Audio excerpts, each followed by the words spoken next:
The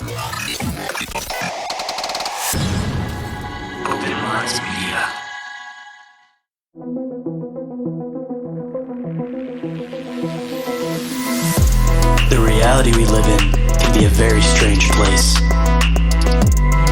Most of the time, fact being stranger than fiction. How will we ever start to understand this reality we live in unless we question everything? Join me and a guest as we unravel the mysteries of this reality, one topic at a time. This is Inquiries of Our Reality with Shayn Orin.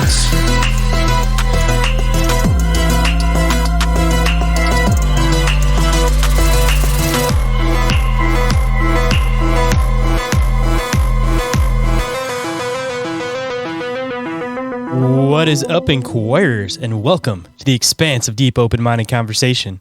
I'm the one they call Shane, and today for you guys, I have a previous guest who we, last time I had him on the show, we kind of barely touched surface on a big topic that I really want to be able to discuss on the show. So today I had him come back on, and of course we get into a bigger plethora of conversation, but it all kind of stems back from the whole Billy Meier concept. So for anybody that may not be familiar with that, you guys are going to learn all about it from this guy, and he's actually had some firsthand experiences actually meeting him himself. Absolutely fascinating. And considering this one is going to be a bit of a long episode, I'm going to try to run through this front of house stuff as quick as possible. So for anybody that hasn't already picked it up, Small Town Monster Fest is going to be June 29th, and that's going to be in downtown Canton, Ohio at the Doubletree by Hilton. Kids 12 and under are free. Everybody else, you guys got to make sure you scoop your tickets. I will be vending that with the full team, so it'll be me, Orin, Gabby, Jenny, all of us. So it'll be a lot of fun. Looking forward to seeing you guys out there. So make sure you guys mark your calendars and come out to the event. And if you guys aren't already following Inquiries of Our Reality or Open Minds Media on Instagram or Facebook, highly recommend that you do if you want to get updates on anything new or interesting going on with the show. And for video content, you guys can always go and follow Open Minds Media on YouTube and on TikTok. And if you guys want to join the discussion, you guys can always go and join the Open Minds Media Discord, join an awesome community of a lot of awesome like-minded individuals. And if anybody has any encounters to report, you guys can report those to ommencounterreports at outlook.com, or you guys can go to the link tree and there is a specific submission form for that. I don't care how big, I don't care how small, whether it's UFO, cryptid, paranormal, strange, anomalous phenomenon happening to you, all of that. I would absolutely love to hear about it. And you guys can either type it out or you guys can record yourselves and email that to me. And depending on what you want to do with it, I'd like to make some episodes where it's a compilation of your guys' experiences and Orin and I talking about it. And of course, if you guys send in the text ones, we can read those on those, and we can also read them in episodes. And I mean, at the simplest, if you guys don't want your encounters shared with anybody, you just want somebody to talk to that isn't going to look at you like you're crazy, I'm always here for that too. Just let me know, of course, and nobody will hear your story if you don't want them to. And depending on where you're located, I might even be able to possibly come out and investigate it myself, but none of that will happen unless you guys report those encounters to ommencounterreports at outlook.com. And if you guys want to support the show, a couple different ways to do so. Number one, best way of supporting the show is through the Patreon. I recently updated the tiers yet again because I recently had to switch over to using Zoom instead of Riverside. So currently, at least, I'm not doing the lives of the show, but the video content is still available. But yeah, there's a lot of new benefits over there. Definitely recommend going and checking them out. There is a 7-day free trial for the $3 tier and the $5 tier if you guys want to see what it's all about before you guys permanently sign up. And to all the people that are current Patreon members, I really appreciate you guys, and I wouldn't be able to do all this kind of stuff without you. And another way you guys can support the show is through the Open Minds Media merch store. Over there, you'll find stuff for Inquiries of Reality, Bizarre Encounters, Bizarre Inquiries, and a bunch of other designs that I've done that don't have podcast logos on them. There's stuff pertaining to UFOs, cryptids, paranormal, all of that kind of fun stuff. And I'm still, of course, working on some new designs I'm going to upload over there soon, so make sure you guys keep your eyes peeled over there for that. And if you guys want to scoop something from the OMM merch store, you guys can use code Cryptid10 to the end of this month. I've extended it past April, of course, and you guys can, again, receive 10% off. And if you guys go and join the Patreon, there is different promo codes depending on which tier you pick. Those are always available. So if you're thinking about checking out the Patreon and you're thinking about going and checking out the merch store, definitely recommend signing up for the Patreon first and getting some of those exclusive merch store discounts. And if anybody is interested in podcast or audio book production services, you guys can shoot me a message through Open Minds Media, something I'm trying to look into to be able to expand my portfolio and help out with finances around the house and everything. So if anybody's interested in working something out, let me know. Whether you're just starting a podcast or you already have a podcast and you want to make stuff easier for yourself, or if you're an author, again, that simply just wants an audiobook, get a hold of me and we can work something out. And of course, I have to give a shout out to all of the sponsors of the show / friends in the community. So definitely go and check out IKNOWSQUATCH for all of your squatchy gear needs. And you guys can also go and check out Cryptoteeology for all of your wearable cryptid favorites. And you guys can always check out Snarly Yow for a fantastic smoky cedar with a hint of mint, beard oil, beard balm, and different other natural body products. I use the beard balm and the beard oil every day. Absolutely love them. They're my absolute favorite out of all the different stuff I've tried. So I definitely recommend going and checking that out. And Dave over there, he's always throwing fantastic events near the West Virginia area. More often than not, a lot of them are free to attend. So if you guys are around that area, you guys are looking for something to do on a weekend, they're always family friendly. So you guys can always check that out. I know he has a list up. And one of the events is the Cryptid Halloween event that I spoke at last year. And Orin and I will be returning again this year, and we will be speaking and, of course, emceeing the event. So that's going to be a lot of fun, and hopefully I'll be able to see a lot of you guys out there. And moving into the affiliate links, if you guys haven't checked out the newest sponsor of the show, Oregon-ite, definitely recommend checking out all of the fantastic pieces he does over there, all relating to taking in negative energy and putting out positive energy. And depending on what you're looking for it for, he does make different versions. There's ones for productivity, for happiness, all that kind of cool stuff. And if you guys are interested in picking one up for yourself, you guys can use promo code OMM at checkout for 10% off. And to all the paranormal investigators out there, always recommend going and checking out the Chattergeist. It is the all-in-one paranormal investigating device. Barry's always making new patches, new updates for it over there. And Barry does run the Dimension Devices page on Instagram. So if you guys have any technical questions about it whatsoever before you make your purchase, you guys can always hit him up over there and he'll be able to answer any of those questions for you guys.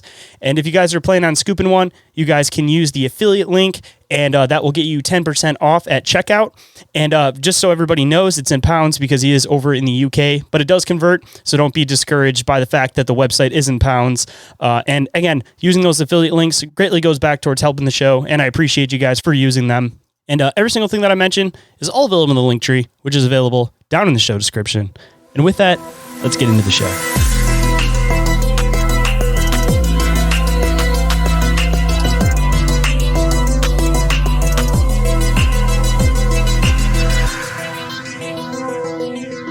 Please welcome to the show for the second time, Don Schneider from Unacknowledged and Unknown. How's it going today, man? Pretty good. Glad to be here, Shane. Absolute pleasure to have you back on the show. Last time you were on was episode 105, so now going into 223. It's been a hot minute, so I'm sure that we got a lot of new stuff to catch up on and a lot more stuff from last time to be able to dive into a little bit more. Oh, yeah. Yeah, there's a lot of stuff I sort of only scratched the surface on last time, and I figured eventually I could sort of expand a little on that, give you your viewers a taste of what I know, what's been going on in my life, and certainly the sort of world events that sort of correspond to that. So I'm glad to be back and sort of expound on all that. So I guess a good spot to start, since it's been a while since you've been on, for anybody that may not be familiar with who you are, what your work is, what your background is, why don't you let them know a little bit about yourself and a little bit about what you do? Yeah, I'm an amateur researcher that initially my channel was pretty much concentrated on or focused on Bigfoot, Sasquatch, Dogman type research, and I've uploaded over 128, almost 130 videos concentrated on basically that subject matter. But sort of intertwined in those uploads were content that I did when I was overseas in Switzerland. And so I was also focused on researching the Billy Edward Albert Meier contacts. Some people refer to him as the one-armed farmer.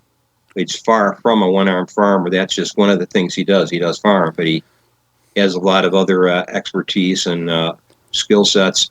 But he's been meeting with extraterrestrials since he was 5 years old. Now Billy is 87. I met with him in 2018 as part of my research into the Bigfoot field, discovering that he had also witnessed Bigfoot, I believe, twice in the Himalayas, in Tibet, and wanted to know more about that person, who he was, if what he was saying regarding these contacts or even had a sliver of truth to it, that it would explain that all these UFO congresses and all these things, To the Stars Academy and all these people that want you to pay for admission to these UFO conferences are just showing you basically lights in the sky. Nobody has an answer. But Billy had all the answers, as I subsequently found out. And so, again, on my channel, Unacknowledged Unknown, I sort of touch a little on that.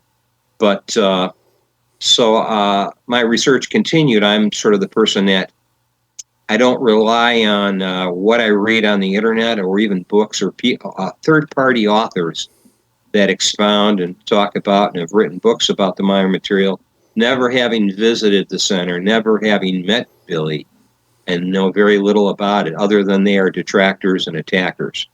And I thought it was sort of interesting that when I searched him, no matter what search platform I used, Google or whatever, it always came back very negative stuff from people that had never seen him, visit him, or it was just all third or second-hand information, and it was always suppressed. I found a couple sites, one of them, Figo.org and Future of Mankind, which is out of the UK, and via those two websites, I was able to actually find out the meat and potatoes behind the Meier contacts and who he really was.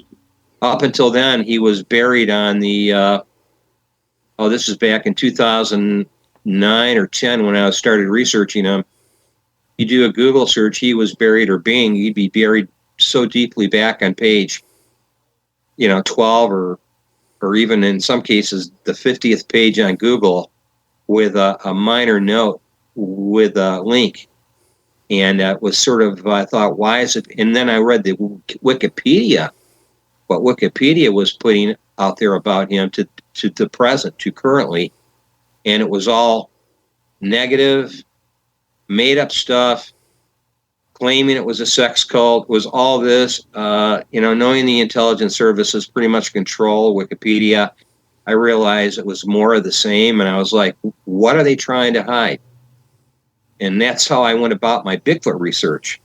I would watch things that are in the media up in your face and going, what aren't they telling us if this is all we're seeing? Where is the other 99% we're not seeing? And so I handled that the way I handle my Bigfoot research. I said, well, I've got to go meet him. I've got to go fly to Switzerland. So I did. And found out that some very strange things happen there quite consistently. But once you understand the modus operandi behind it, it's not so strange.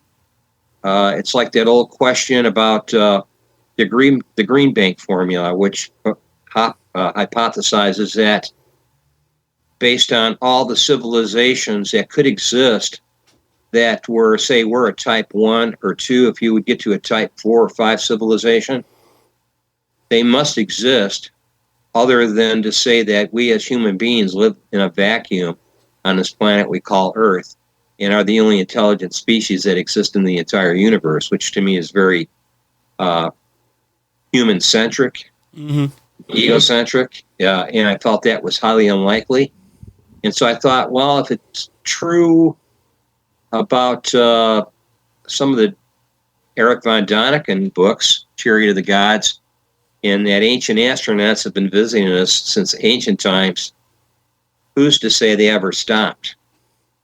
See, and that's a conundrum. Nobody really wants to look at that. They want to say, yeah, there's evidence of them in the hieroglyphs of the Egyptian pyramids, in the stelae on the Mayan, and even the Mayan pyramids, and even some of the other great ancient buildings there's evidence of these UFOs. And I'm thinking, well, who's to say this hasn't been going on for thousands, tens, hundreds of thousands of years? And why is it they won't disclose their presence except for this individual in Switzerland, who I came to find out later was just one of many people in the past that have been contacted, but it's sort of buried, and it's been in major, I guess you want to call it, books like the Bible, but due to the erroneous translations and all the literally hundreds of badly translated books in the Bible and several books that were left out, it's been sort of turned into a cult initially, and those cults survive today. We call religions, and I was a member of one of those religions. I was raised as a Catholic, so I'm not attacking, and I'm going to make this clear. I'm not attacking anybody who's a member of any religious group at all, because people have to have that journey of self-discovery and find out what's really going on. And I had researched all the religions before going to Switzerland. I had checked out Buddhism, Zoroastrianism, Jainism, all the various Protestant faiths. Being raised a Catholic, I knew about their translations. I always wondered why you have 20, 30 Protestant religions mixed in the Catholic religion, what they claim the Western Roman Catholic, and they all have their translation, their variation of translations of the Bible.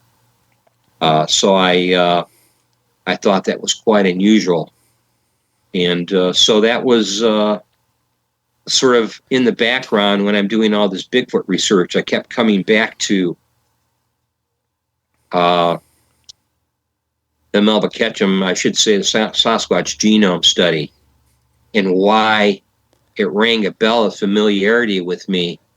And I come to find out in one of the contact conversations Meier had with one of his visitors from off planet, they discussed the origins of Bigfoot, and it seemed to parallel the findings from the Sasquatch genome study that Melba Ketchum worked on. And I talked to her and talked about how I discovered these parallels, that I heard the nuclear DNA and some of the mitochondrial DNA was an unknown, basically undiscovered male progenitor that was of an undiscovered primate. And then the female part of the mitochondrial DNA was human Homo sapiens sapien, us, on the female side. And yet I came across a conversation in Contact 252 and some of the other contact conversations Billy had with some of his extraterrestrial visitors who visited him in Hinterschmidt-Ruti in Switzerland, who actually talked about that very thing and said, yes, the male component of that is an undiscovered primate, which science has yet not sequenced or don't even know who that progenitor is. But on the female side, yes, it is human female, Homo sapiens sapien. And that was a result of a crossbreeding that happened, according to them, 70,000 or more years ago, which is right in line with the Melba Ketchum study, because she said it was 30,000 to as far back as 70,000 years ago that this new hybridized species came about based on her study. So if you look at the timeline, it sort of matches what Meier had talked about in his discussion with his visitor. And I was like, to me, it was sort of a moment to say, well, that's a confirmation, a confirmation for me. So, because I had heard it before, but I didn't know where I had heard it until I started rereading some of the Meier information. And I go, wow, Meier was talking about this long before Melba Ketchum basically released to the press her results of her DNA study. I believe in 2011 or 12, and I had already this was already released in the earlier contacts about what is Bigfoot. He said they actually named the progenitor of Bigfoot, the undiscovered or undisclosed progenitor, the male progenitor, which was an undiscovered primate, and then and that was sort of a little extra boost I had to say, well, at that time there was not enough DNA to sequence that particular undisclosed, or I should say, unknown primate on the male side, and they will, I'm sure, in the future, they will sequence that if they ever have enough bones and fossilized teeth or whatever. I'm sure they'll have some viable DNA they'll be able to sequence to confirm that. But I thought it was sort of interesting. It fell in line with what Meier said. I want to say 15 to 20 years before Melvin Ketchum released the findings of her study. And so I put two and two together, and I got to go to Switzerland. Hold that thought. We'll be right back. And we are back, so let's hop right in. Meet this guy and find out how he is making these predictions long before even NASA and the JPL makes their discoveries, like some of the moons of Jupiter. He mentioned years before NASA discovered some of these moons, Io being one of the major discoveries that he confirmed would be discovered in the future, and named it specifically, as he did COVID and some other things that came to pass 15 to 20 years in advance of the actual date, with specificity naming the actual COVID-19 by its original name, and only that to be released later, and even said where it would come from, which was later released later. And that Fauci was part of that whole debacle, and didn't name Fauci by name, but he named a person who, previous to that, had done some dealings with Mao, and due to his dispossession and being impeached as a president for his hatred of the American people, he would have secret meetings with Mao Zedong in China and help promote and eventually contribute to the weaponizing of a bioweapon, or creation of a bioweapon, which we now know today is COVID-19. So at that point, they finally released that person's name. That was Richard Nixon, who, with an extreme hatred, hated the American people so much that this was his way of, I guess, even leveling the playing field, getting even. And he went to Mao, and and it's sort of, this went underground, and the contractors, the people that created this bioweapon, at that time, and it got accidentally released into the environment in China, the actual government, the communist government of China, Red China, did not know about it. They came to know about it later, and then they suppressed it all. But that's just a bit, sort of a bits and pieces of what I've sort of tapped into regarding the Meier information, his contacts, his literally hundreds, if not at least 150 to 200 predictions, not prophecies, predictions, where they came true. And they were with specific names. He actually named them, and even named in advance of the JFK assassination. He predicted that. So he was. He's not a fortune teller. He's none of those. He's just a guy who has access to information that makes him look like he's people mistake him for some kind of fortune teller, a medium, a soothsayer. He's none of those things. He's just a guy who has access to these people who could time travel into the future and into the past, and they've been able to tell him quite a bit of information that later on was confirmed by our science.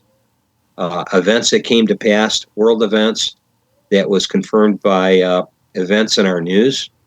So this is some of the things that I've known about for some time.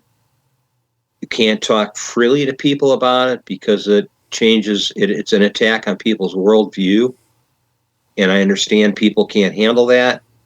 Sort of like that saying in that one movie, you can't. I won't tell you that you can't handle the truth. So yeah, I'm not going to share it. Why I don't tell you the truth, because you can't. And a lot of people can't handle the truth. So the best thing you can do is leave them to their devices. Mm-hmm. And if they discover that information, that's great. If they don't, I don't missionize. I don't proselytize. This isn't like the Jehovah's Witnesses. I like to use the term the silent revolution of truth. As a phrase coined by Michael Horn, used it in one of his a documentary he made years ago. But it's the silent revolution of truth is sort of what this is all about. You're changing the world by just changing yourself. And if people notice it and they want to know why it works so well for you, or how you're able to adapt and use these what I call the spirit teachings for your own survival, then people will ask you, well, why, or how did that work for you? How were you able to achieve or be successful? And then I just point them and say, well, here, read this book. Because he's written over to date now over 55 books.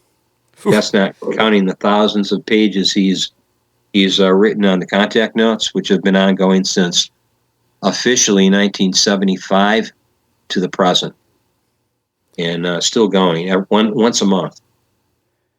He has contact where his extraterrestrial friends, referred to as the Meier, they just pop in. They, if you want to call it beam in, they beam into his office and they have these conversations, which he later writes down and records. He writes them down on his special typewriter. He types with one hand, and then that gets published in usually on Figo.org and all the other related sites to Figo.org, including Future of Mankind. So that's sort of, I guess, the best I could put it in sort of a short, not long-winded, because there's so much information. It just I saw Star Wars. I was a follower of Star Trek, and even Battlestar Galactica, and the ancestors of these Pleiadian and where they came from, and how they ended up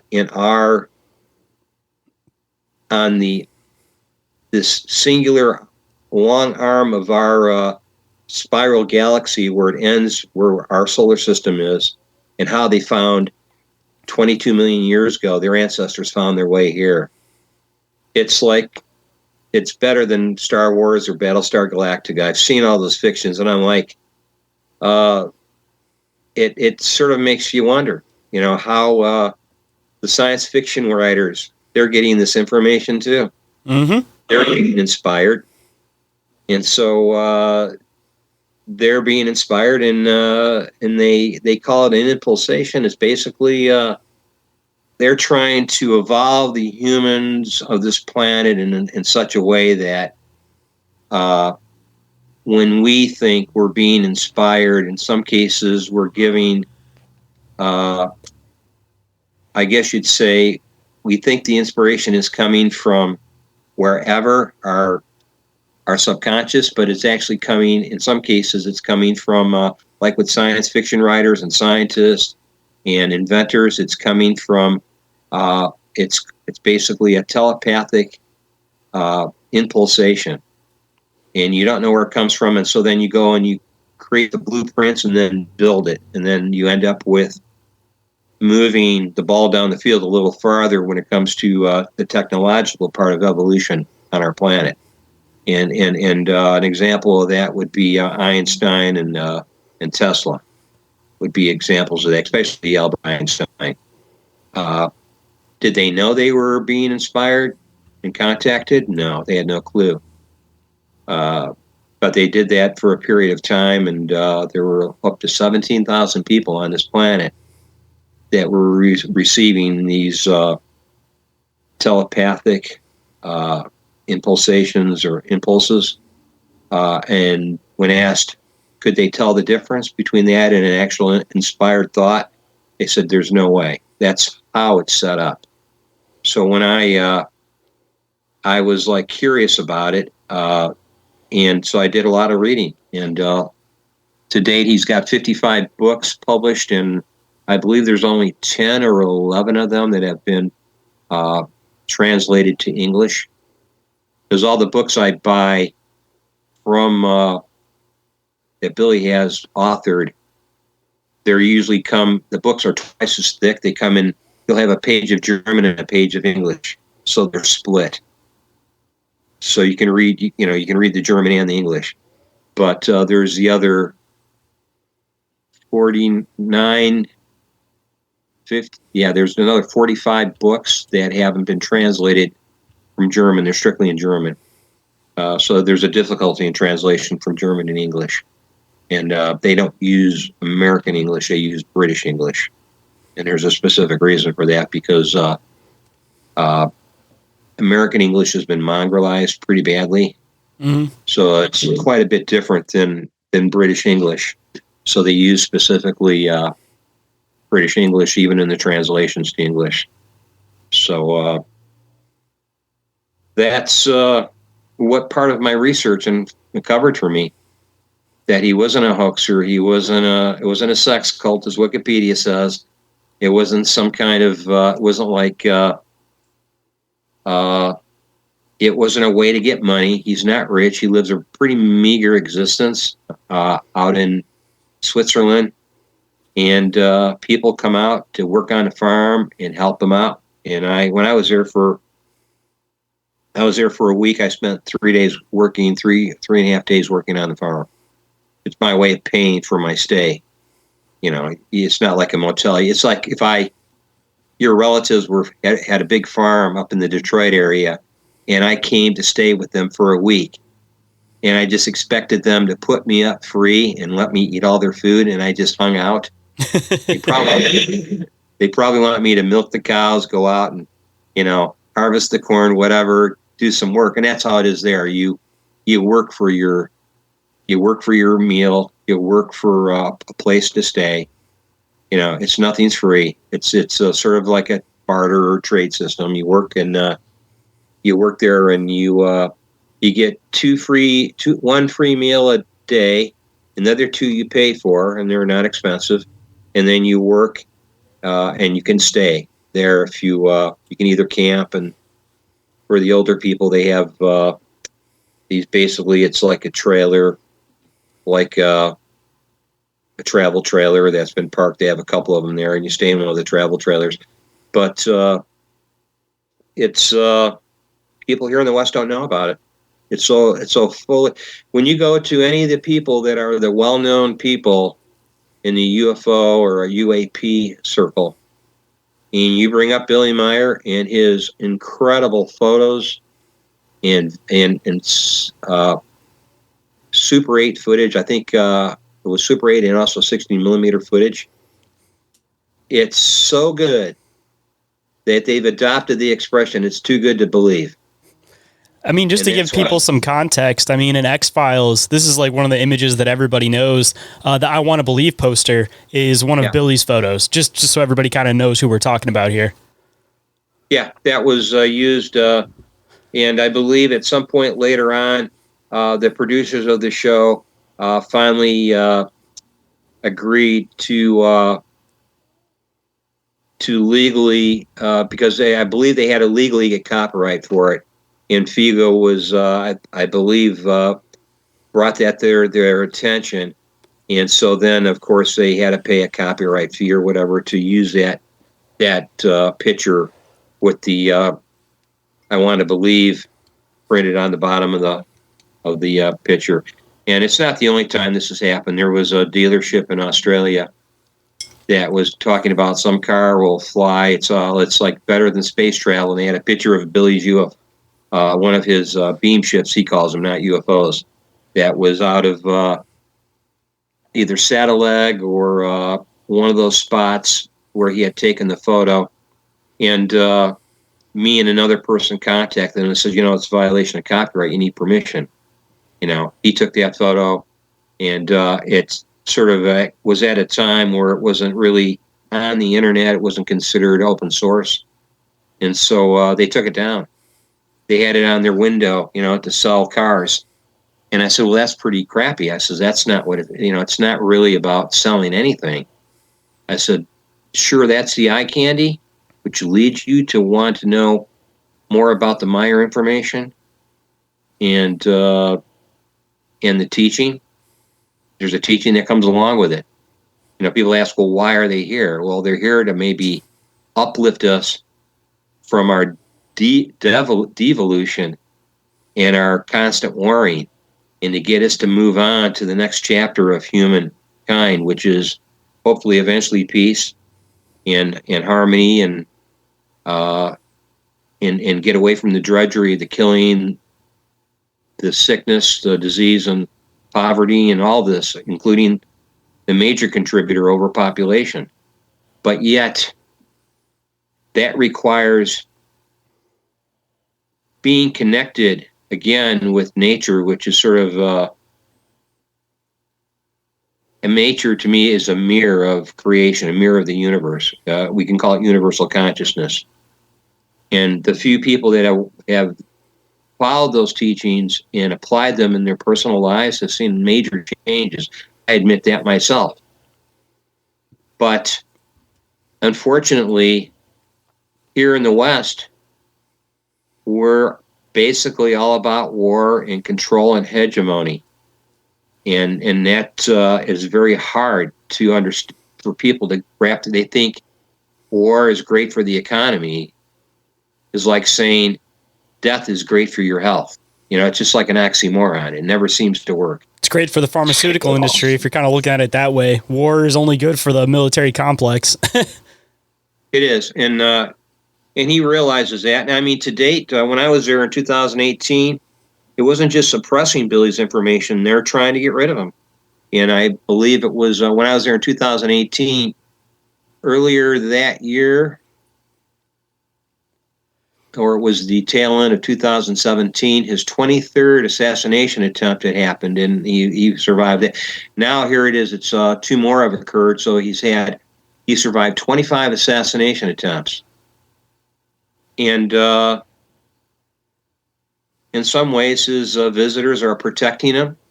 In other ways, this guy has he has the ability, I guess, without the help of their technology, he can sort of tap into the future because he has, I like to say it's a consciousness ability. It's when people say, oh, we all have paranormal and supernatural abilities.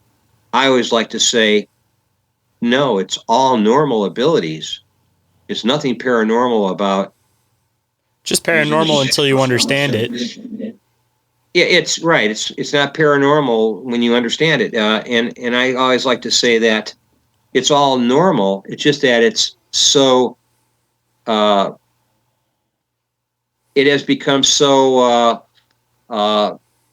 basically eroded and got to the point where, because we stopped using it generations ago, that they set idle in us and we don't develop it. And so we don't know how to use the, telepathy, the sixth sense, the seventh sense. All those innate abilities are really normal in humans. And a lot of indigenous people to this day are using those abilities. The Australian Aborigines, people in indigenous cultures where there is no, there's a connection to nature. There's that harmony or connection in nature. They consider that just a natural ability. And so, I mean, you read about Lewis and Clark and Sacagawea and the things she was able to do. They didn't understand. they would think, well, that's paranormal or supernatural. To her, it was just normal. Everybody in the tribe had this ability. So Billy has this ability. And I read about a lot of stories. When I met some people there at the center, I had people tell me some of the incredible things he was able to do. And it's nothing to do with, it's not New Age. There's no, what's the word? There's no, you're not bringing a voice through from the spirit world, or what do they call that? But you're not tapping into your ancestors and then they're speaking through you. You're not Channeling. There's a lot of channeling. Yes, he doesn't channel. He doesn't do any of that. He just, one instance where he was able to avoid an assassination attempt.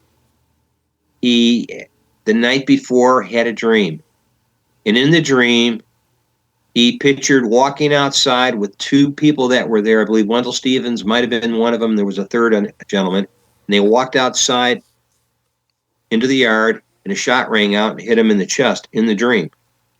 So he woke up, and he got eighth inch or quarter inch plate steel, piece of steel, and he fashioned some kind of rope or something to hang it from his chest around his neck and put it under his shirt. He just, to be careful, because I think at that time he had 22 assassination attempts. He walks out, the shot rang out, hit him in the chest, and the metal plate saved him. And in a one shortly thereafter, it's almost like his dreams are sort of little jaunts into the future, even if it's a day ahead. He sort of knows this. These aren't the visitors, his Polaran friends telling him, hey, you better do this so you don't get shot. There have been instances where they've interfered and a shot rang out in one instance, and they were there, I guess they were there invisibly, and they turned his head just in time as the bullet missed his head. And he talks about that in one of the conversations he has later with them. He says, I know it wasn't me turning my head. So this, but he has this ability to know things about you. Like he can, I guess you would call it telepathy, mind reading. He can just know things about you that you wouldn't suspect he would know. These aren't things like super private things, terrible secrets you keep in the closet. I'm talking about things like, you might not tell him what your trade is or what you do for a living. You might not tell him how many children you have, but somehow he would know this. We will be right back after this brief commercial break, so stay tuned. And we are back, so let's hop right in. So that's when I was there, I had a couple gentlemen there who had been there before me for a few days, and one guy was from Poland, and his name was Chris, and he told me, he says, I was when you're there, you can't get any Wi-Fi. So you have to leave the center and go to the Freehof, which is like an inn on the outskirts of about 300 meters from where Billy lives. And there they have Wi-Fi, so you can use that as a hotspot. So Chris says he was there with his computer, and he contacted home to check on his aunt. His aunt was in the hospital, and his mother had visited his aunt in the hospital. So he was doing like a FaceTime or Skype with his mother to find out the condition of his aunt. And this was like a few days before, a week or two before I arrived. And they're relating this, right? They're relating this conversation. And they said, yeah. So then I got off the internet, told my mom goodbye. Apparently his aunt had an operation and she was in recovery, and he knew all the details about it. And he left with another friend of mine named Daniel, and they walked back the 300 meters down this road back to the center, Interschmidt-Rudy, which is where Billy lives. And they walked up to the door, either to knock on the door or tell Billy they were back. And Billy comes to the door, and he looks at Chris, and he goes, I wanted to know, how is your aunt doing? And Chris was like, he's telling me, how the hell would he have known that? And I go, yeah, he does stuff like this all the time. And he was like, I was having just a private conversation with my mom about my aunt, apparently, and Billy knew about it. And he says, how is she doing? How is your aunt? And I knew that she was in recovery, and says, I hope she recovers. And he knew all this. And so it was just sort of, now you talk to people some of the people that are there daily that work on the farm, or they have a few people that live there, and it's sort of normal, accepted as a normal occurrence. It's not like, oh, this is supernatural, and we need to go on YouTube and create content about it. It's not. They don't consider it it's not really a big deal. Those were instances that have happened, and he's he's here to help usher in hopefully peace, and it'll probably not happen till many, many hundreds of years after Billy leaves the planet, as they say. And so he's here. He's 87 now, and I didn't realize, the connection he had with some of the prophets in the Bible. That you have to understand. In his spirit teaching, he talks about reincarnation. That there is no, like, you live. And I always thought it was unusual, because after studying Buddhism and having been a Catholic, I thought, that's it. You get one chance, one try, and if you're not perfect, you go to hell. I just didn't accept that. I said, no. The complexities of living your life, which is only, if you're lucky, 60 to 80 years or 90 years, if you live long enough, you got to get it all right, and that's an impossibility. And I thought there's got to be something more, and I was more like attuned to Buddhism, where they believe in, in some of the religions out of India, where they believe in reincarnation, like Krishna consciousness. There's a reincarnation theme. And come to find out, with the Meier information, we're all reincarnated millions and millions of times over, because the path to getting yourself better takes multiple lifetimes. It's not, it's a long, long, long process. And then I found out about his past. I was interested in his past incarnations, and come to find out that Billy had been, and that's why it's very hard for why religions probably hate Billy so much, especially the Catholic Church, because he is the seventh prophet of this. And I don't like to use the word prophet. I would say he's a herald. And all a herald is somebody who is a spokesperson. Herald is a translation for that would be spokesperson. Somebody who is sharing information. He's a herald. He was 7 previous incarnations, and it's in the Bible. And in those incarnations, each one of those incarnations who brought these teachings, those teachings were taken, and they were massively, basically, he called the scribes scribblers. They were falsified. It was so erroneous and so badly translated that each prophet had a chance to bring in the same story, the same teaching, until the final one, which is Billy's previous incarnation, which we know as Emmanuel. The people in religion mistakenly call him Jesus Christ. And Jesus Christ, the Christos, that just means the anointed one out of Greek. That was a created name. It's not really. Jesus Christ was used, Christos has been used for other people. It's almost like a generic name. But there is no history of Jesus Christ, but there's a history of Emmanuel. He's only mentioned, I believe, 4 or 5 times in the Bible. But his past incarnations were Enoch, Elijah, Isaiah, Jeremiah. And when I say Enoch, you know him as Enoch, the missing book in the Bible, but it's actually Henok, Henok, or Henoch. But there was Henok. Elijah, Isaiah, Jeremiah, Emmanuel, and Muhammad, and then Billy. The seventh and last prophet is Billy. Billy Edward Albert Meier. Now, people don't seem to understand that.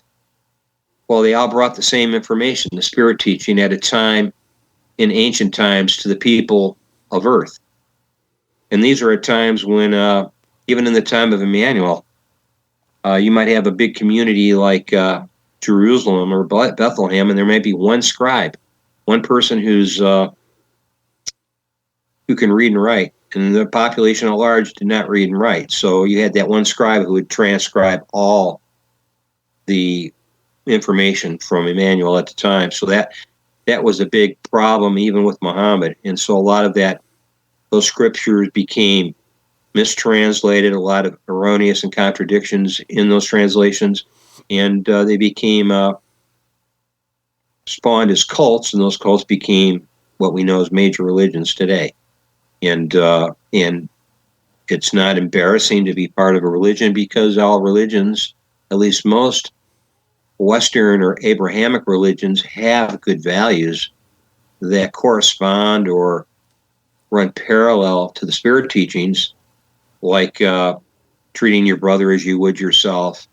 Some of the commandments, like not stealing, not coveting your neighbor's wife. To me, that's a mistranslation, but they really mean to not covet anything your neighbor has, all his goods and everything he owns, not just his wife. So that was, to me, one of the major mistranslations. But he's a seventh prophet. He's not going to be reincarnated as a herald.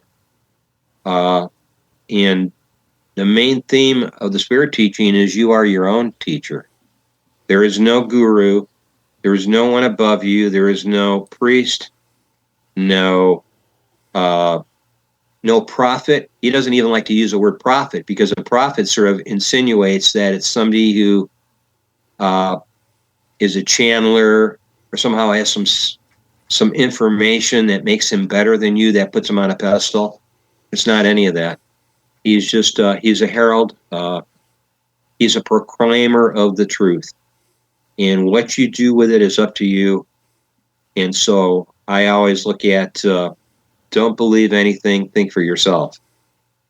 That seems to be a major thing that we have a problem with here in the West. We want to believe everything, and then we drag our feet trying to prove whether it's true or not, when it should be the reverse of that. You should be thinking for yourself, finding if it has feet, if it's applicable, and it is a truthfully truth, and then applying it and finding out that it actually works, as opposed to, I believe because so-and-so said so and it sounds great. And that's how we get we get off the beaten path, and we're on journeys that have no goal. And that's what bothers me in this world. I grew up as a baby boomer in the 70s, and that was a big thing. The journey's bigger than, who gives a hell what the goal is? It's like, it's all about the journey. And that was a big thing in the 70s and even in the 80s. It was like, it's all about the journey, when really the journey matters, don't get me wrong, but it's about the goal to accomplish and then get satisfaction from that accomplishment, to then move on to the next adventure, where that journey takes you to accomplish that next goal. But goals are important. If you don't have goals in life, you're just on a bunch of endless journeys that lead you nowhere, and you derive nothing from it. No teaching moments, no wisdom, no nothing. It's nice to talk about, I mean, like Terrence McKenna once said, if you don't have a goal or you don't have a plan, you become part of somebody else's plan. Yeah. Then that's a good way to put it. I agree with that. But that was a big thing. We were floundering. Even in the 70s, there was that a saying, I think it came out of Haight-Ashbury. People would go go on an adventure to go somewhere, and when asked, why are you going there? Why are you going to Timbuktu or wherever, Kerala, India? Why are you going there? And people would be like, to find myself. And I always thought, you're right here. No matter where you're at, you're always with yourself. So happiness or discovery is not a place, a location. It's right here with you. You have to go nowhere. If you're unhappy and you think, I'm unhappy living in Detroit, I want to move to the Rocky Mountains in Colorado, I'll be happier there, then there's something wrong with you inside of you. There's something inside you that needs to be fixed. Because happiness, love is not a location. It's something in you that needs to be worked on. And I never saw, when I was baptized into a religion and read the good book, as they say, and got older, I realized I couldn't find those answers there. And if I asked those questions when I was in religious class, I got in trouble, or I was sent to the principal, because they didn't have those answers in the New Testament. Don't question it. This is the good book. Just believe it. And that's, belief is basically, belief to me is interchangeable with the word faith. Mm-hmm. Because it doesn't require any evidence. It requires that you just believe, blindly believe. And Billy he has told people that have read his information, don't believe anything I say. Go find out for yourself. Otherwise, I would have listened to Matt Moneymaker long ago, and I would have never researched Bigfoot. I would have just taken Matt's word for it and said, yep, they do this, that, and the other, and just take other people's content, as you see being done on all the platforms, and just, open sourcing their content, put it on your YouTube channel, and that's somebody else's content is now yours. And that's what we have become. We become plagiarists. That's what AI is sort of helping. AI is ushering that in too, in a way. They're allowing plagiarism to be, it's not that bad. People are trying to minimize it. And you hear people say, well, it's just helping me. When it wrote an entire essay, or wrote their thesis for their doctorate, it just helped me. When they haven't put any research or any of their own words in that. So people need to use their own words and do their own research and detective work, and not rely on what as some of the most respected people I've done research with. I double check what they tell me all the time. And I don't do it because they're not some of them are close friends of mine. I don't do it to undermine them.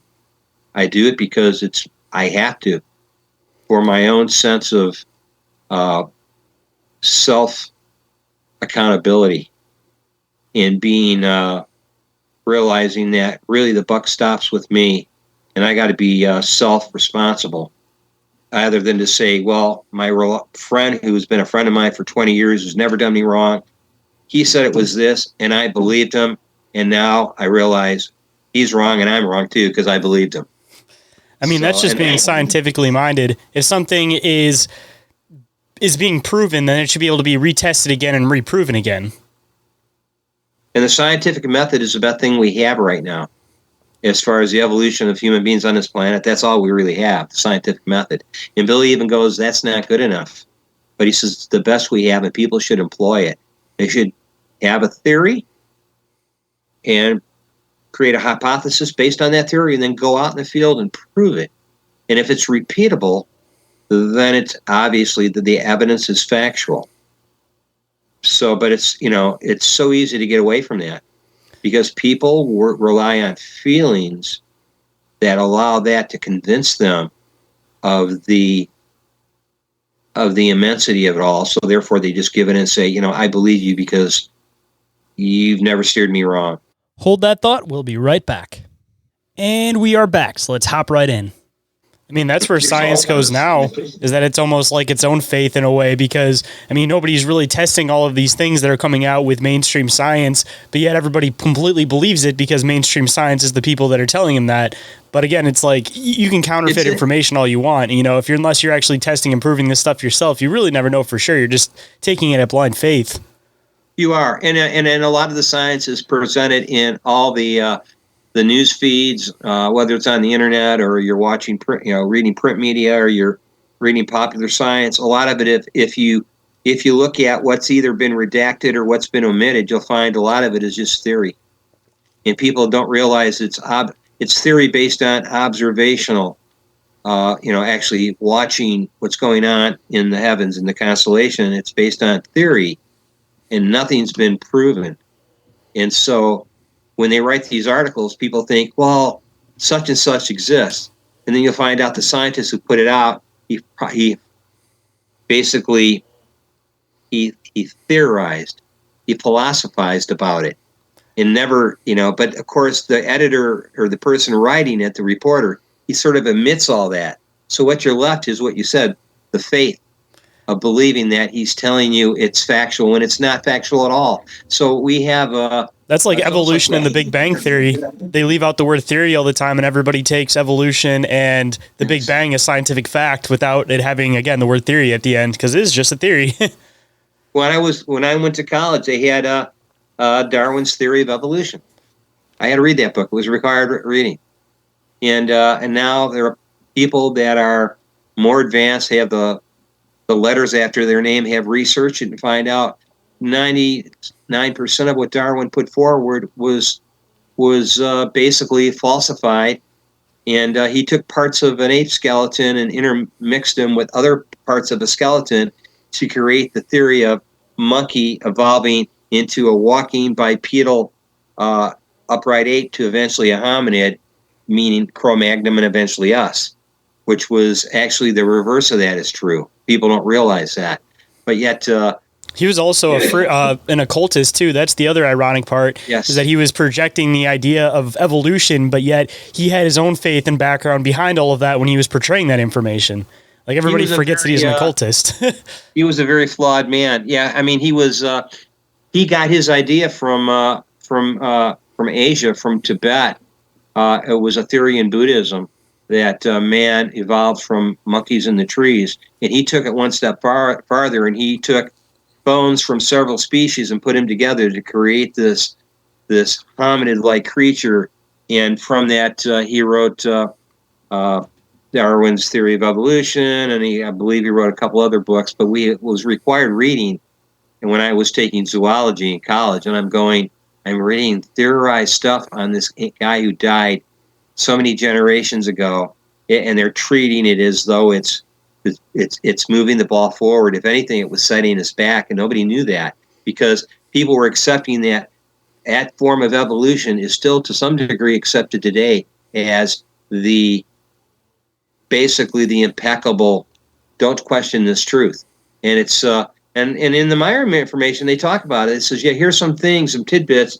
The occultists, they mentioned that. They mentioned all the things about what he borrowed from Buddhism to sell this to the, I believe it was the London Academy of Sciences or whatever. He had to do his big speech in front of them or present this information after he went to the Galapagos and did his research.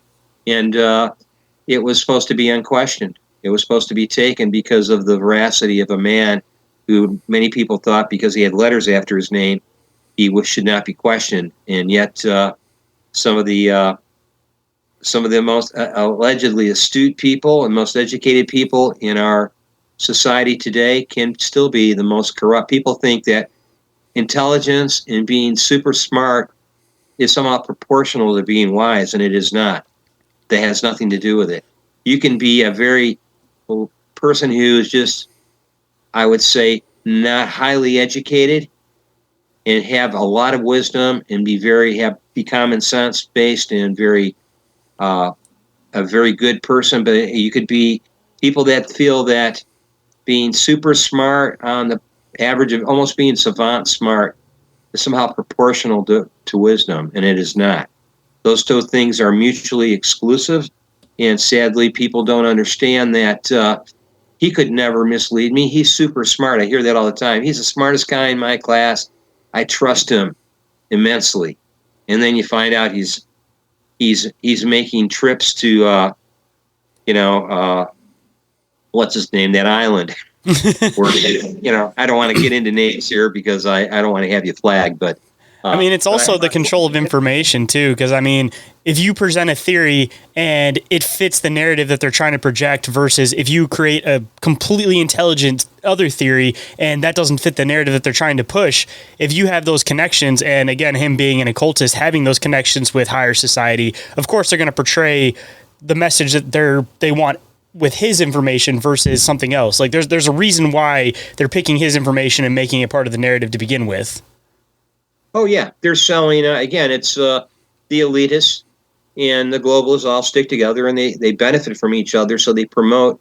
I mean, my God, they Randolph Hirsch. You think of all those incredibly elite and incredibly wealthy people who promoted, who were members of these occults and actually promoted members of their society into print media.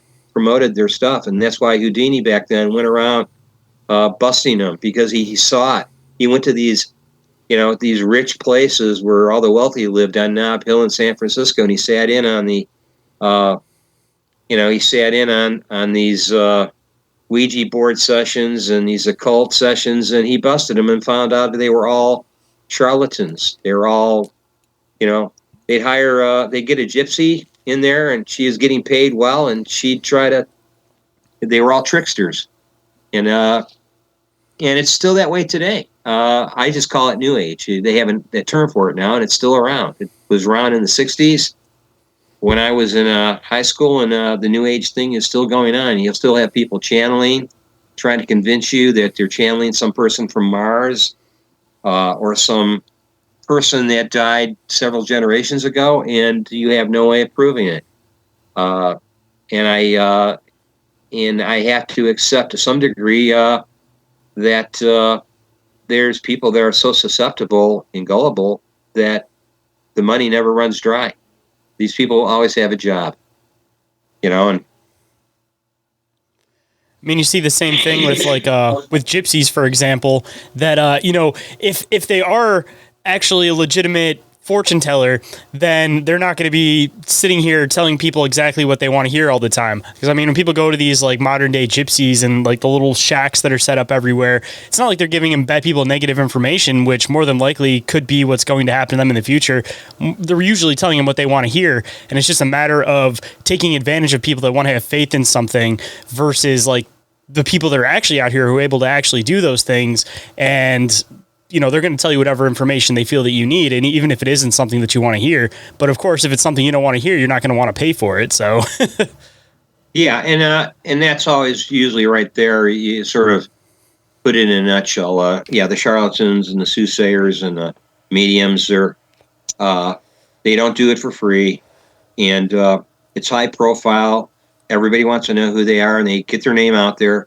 And generally, they're telling people what they want to hear. They want to be relieved of any burden they had had when that person died. Their husband, their wife, their daughter, their son. They can be relieved of that burden by having somebody tell them what they want to hear. He forgives you for not driving him to school every day and forcing him to walk to school. He forgives you for favoring your sister over him. There was that sense. People, when a person dies, they carry that guilt with them, and they want to be able to see a psychic to sort of ease that burden. And it's all based on guilt, and they know it, and they can see it. When you walk up, people can gypsies are good at assessing you just by the way you look and how you carry yourself. If you're walking around despondent, depressed, unhappy, you got skeletons in the closet, you're a worried, paranoid person, they pick up on that.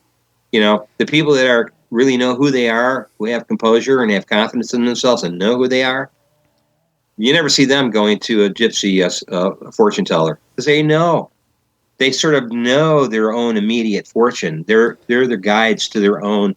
I like to say the smith of their own destiny. If you're the smith of your own destiny, you don't need a fortune teller, because what you think, and if you really want that bad enough, that thought of that goal that you want to achieve is in your mind, your thoughts daily. And that thought form has energy to it, and eventually you're going to go there, and you're going to achieve that. You're going to get that you're going to bring that into your life. I thought for years, I want to go to Switzerland. I want to meet Billy. And then one day a friend of mine calls me and says, I'm going. And I'm going with you. And we both went.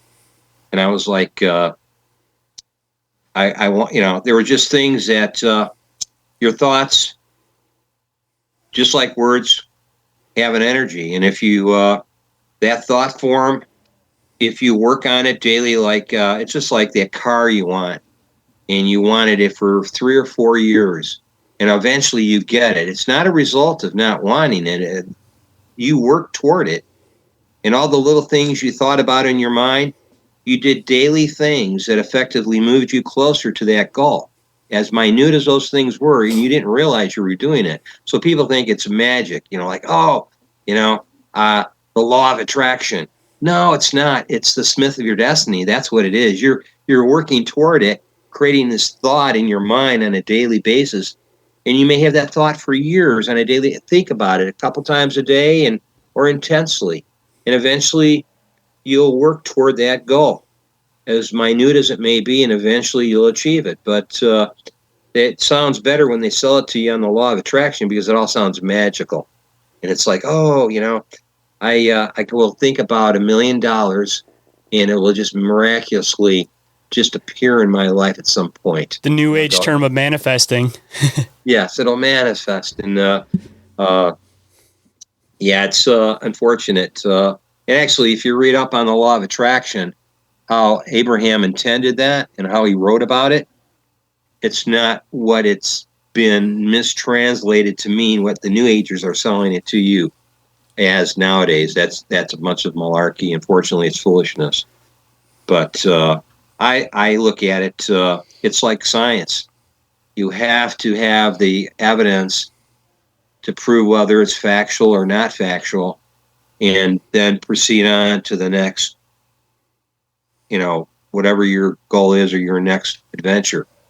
But if you don't apply the scientific method and prove that theory either works or doesn't work, and I don't mean create a narrative that seems to, or a narrative that fits your theory, which to me, that's sort of pseudoscience, and probably in some degrees a lot of science that has sort of become a religion with some of the people in academia. They unfortunately have accepted that it's because we outnumber the naysayers, so therefore academia is correct, because we're the predominant, basically, this is a predominant practice and thought in academia, so therefore it has to be right. So it's basically like the majority rules type situation.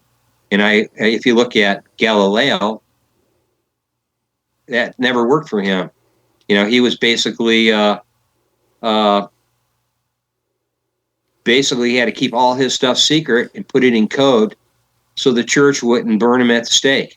I mean, that's like a lot of great scientists now. They're all labeled as pseudoscientists, and they don't get recognized till years after they pass. I mean, Tesla was another prime example of that one. Yeah, he was considered fringe. And Galileo was considered fringe, and they said, well, hey, at the time, the Earth is flat, and it's the center of the universe, and the sun spins around the Earth. And when he said, no, I created a lens that proves that is not the case, that we're just one of many planetary bodies orbiting the sun. Well, he was considered, that was, went against the church, the Catholic Church at the time. He was considered a heretic, and they spared him because he kept some of his incredible findings secret, and he wrote them in code. But Galileo was like fringe back then. It turns out he was telling the truth. See, I'm kind of curious if he's one of those people that almost got the information kind of like downloaded to him in the first place. Because, I mean, you dig into a lot of the ancient cultures, and they were fully aware that there was other planetary bodies and that the solar system didn't function how they thought it functioned in Galileo's time. So I'm kind of curious if, either one, he completely rediscovered it himself, or two, if, again, he's another one of those prime examples of somebody that was downloaded information that was needed at the time. It's very possible. When you say downloaded, I always think of what Meier talks about the certain people that are impulse with information. And then there's the people that are reincarnated over and over again that are great people. And they They did incredible things, and then when in their subsequent reincarnations, they again did incredible things.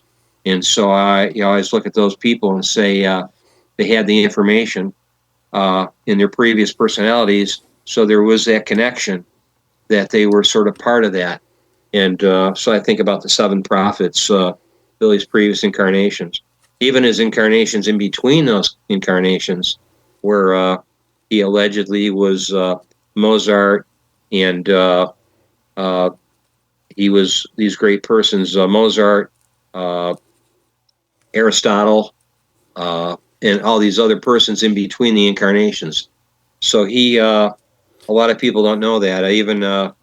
I believe he was tied to, I believe, I may be wrong, but I believe one of his incarnations was Galileo. I have to check my notes, but I find it interesting that you brought up Mozart, because I recently had somebody on that was talking about this whole concept between like contactees and musicians, and he was getting into an explanation about a lot of very popular musicians that have supposedly had these contactee experiences.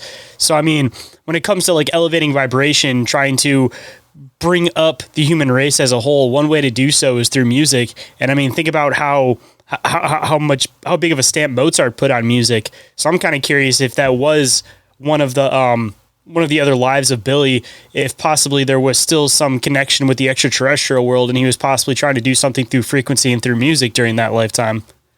I believe, I won't say I believe, I don't like using the word I believe, but I know for a fact, I read in the Contact Conversations, that was one of his previous personalities. They like to use the word previous personality to sort of prevent you from falling into the trap that, the best way I could explain it is, my previous personality might have been some kind of Civil War soldier back, before I was incarnated in this personality. My previous personality, I was a different person. The only thing that's the same is my spirit form, or my the spirit that enlivens my body. Once that personality, whoever that was, of a different name, who might have looked like me to some, the way they explain it in the contact notes and also in the spiritual teachings, is your facial features pretty much stay the same, even though you may be taller, shorter, heavier, skinnier, but your facial, it's part of your face that goes with you. It's part of it represents your spiritual form, or your spirit form. And so in my previous personality as a Civil War soldier, I die. The only thing that I have in common is when that spirit basically goes into my fetus at they say 22 days, goes into your fetus, and then I'm born again. I'm a different personality. I'm Don Schneider. I'm not the previous guy. If I go back in time travel to meet my previous self, even though the same spirit enlivens us at two different time periods in history, we're still two different personalities. Just like if you went back and saw yourself as a 10-year-old boy and went back in a time machine, you would be a different person. No different than you would be a different person in a previous incarnation.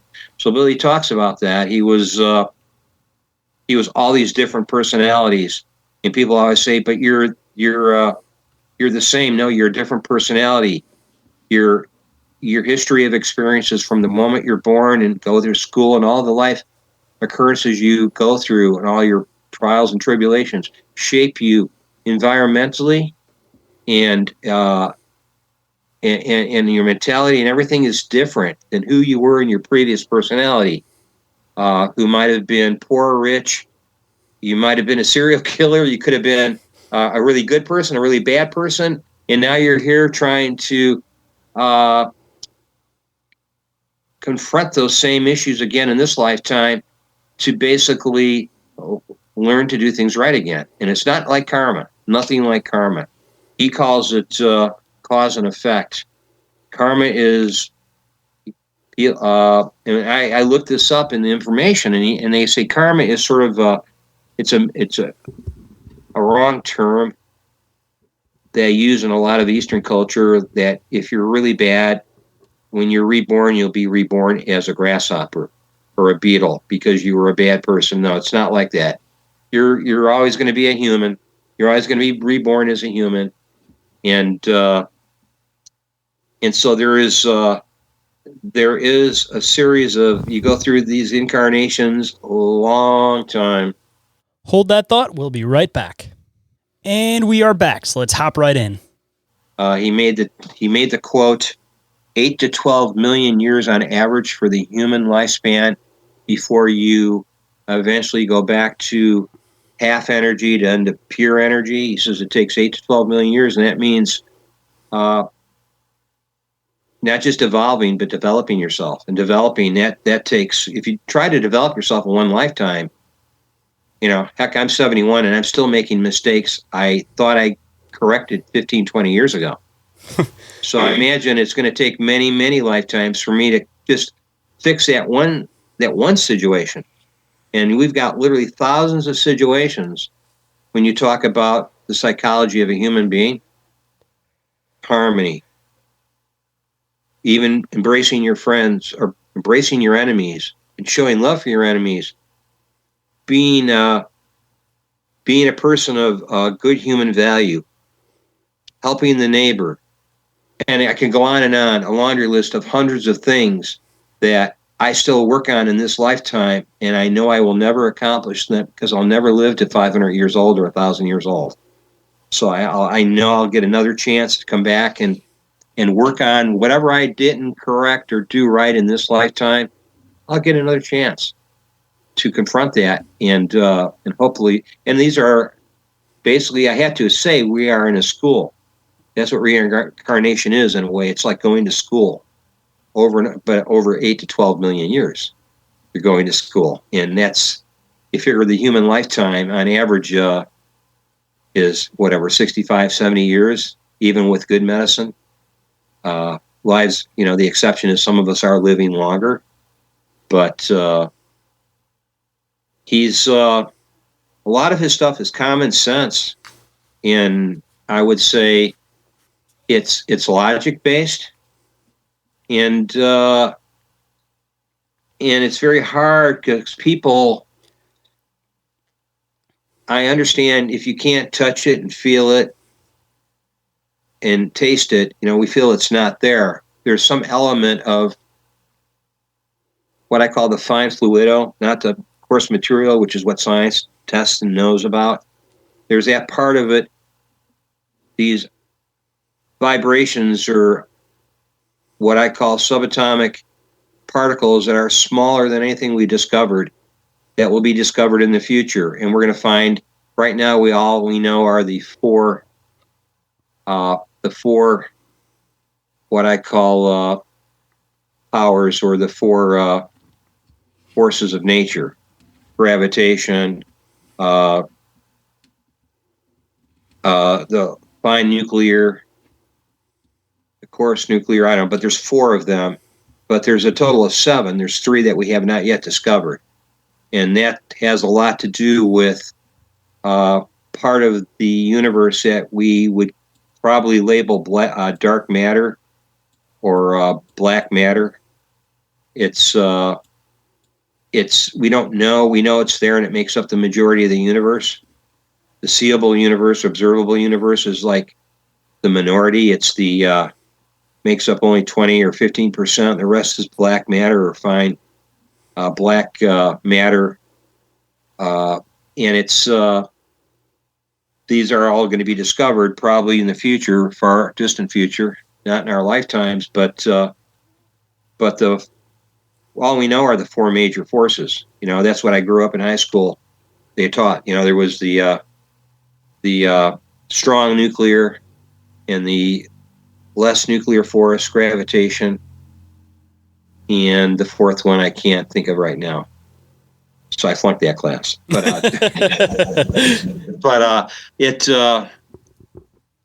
he talks about, he says, they don't understand how science will tell you gravitation works, but we can't explain how it works. The fine nuclear, or I should say the strong nuclear and the less nuclear force, we understand it exists, but we don't know how it works. So we don't understand it. So, and this is what we discovered. Now there's all the underdiscovered major forces or powers of nature, as I call it. And it's sort of like science. Even I was an electrician, and even electrical engineers could not explain to me why AC or DC, how it works, or why it works a certain way. Why magnets spin a motor and develop no entropy or the thermodynamics of a motor. They can't explain how it works, but yet it works. In electrical theory, they give you these formulas, but they don't. They tell you it just does, but we can't explain the why of it. And these are people that are like electrical engineers, people that go to school for electrical theory, and I'm just an electrician. All I know is if I put A into B, and then do this with B, guess what? I got 120 volts AC coming out of an outlet. But how do you reduce it down in a transformer before it gets to your house? And how is that created by a generator or whatever at the nuclear facility? How is that created using?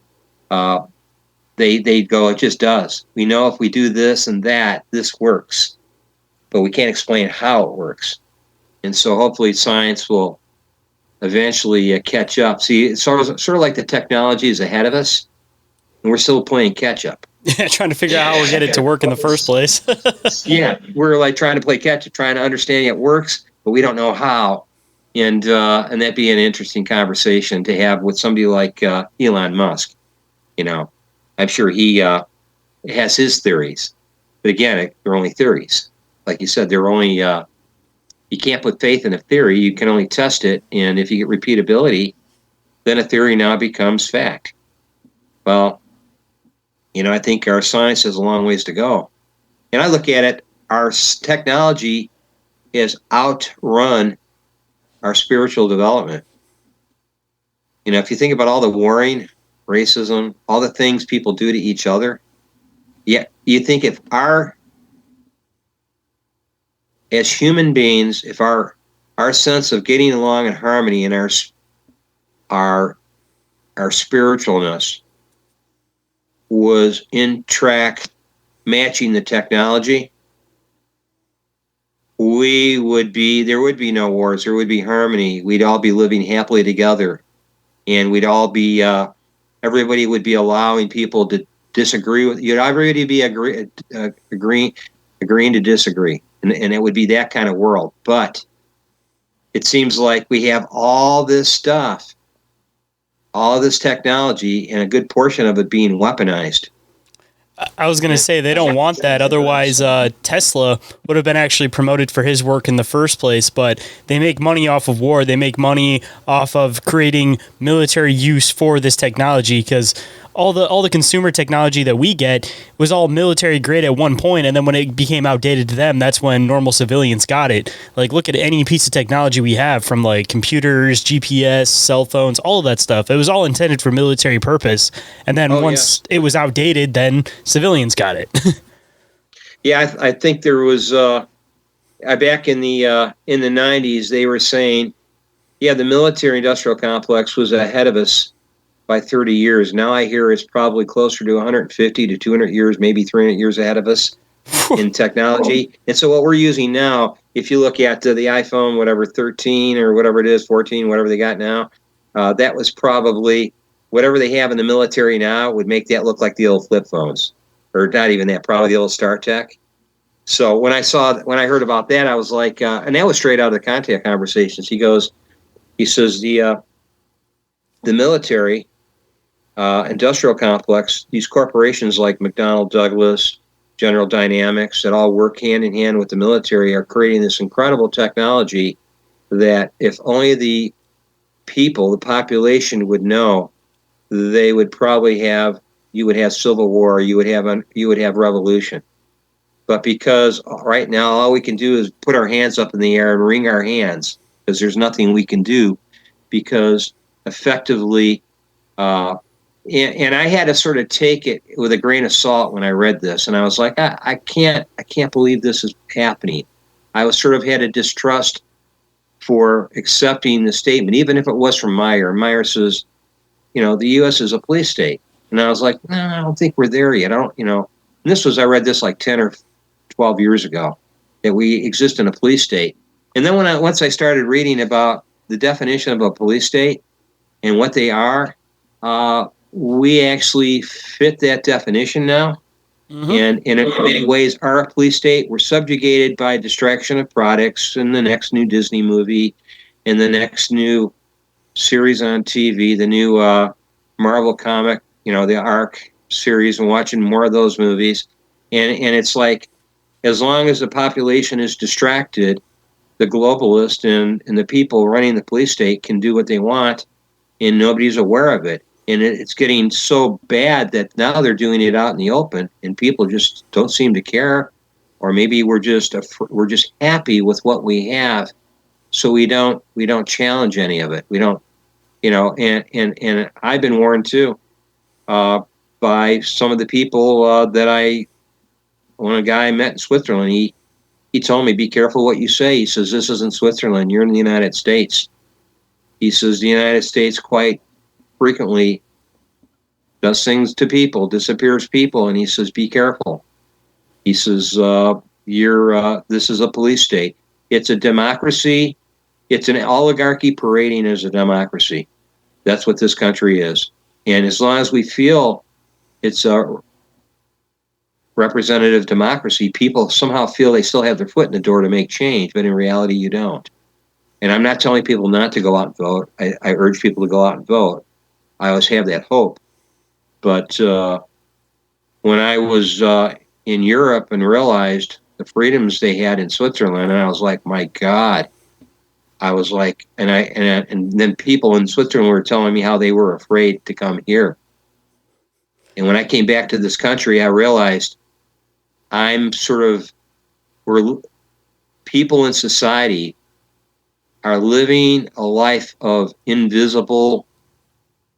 we're living in invisible jail cells, but we don't see the bars, but they're there.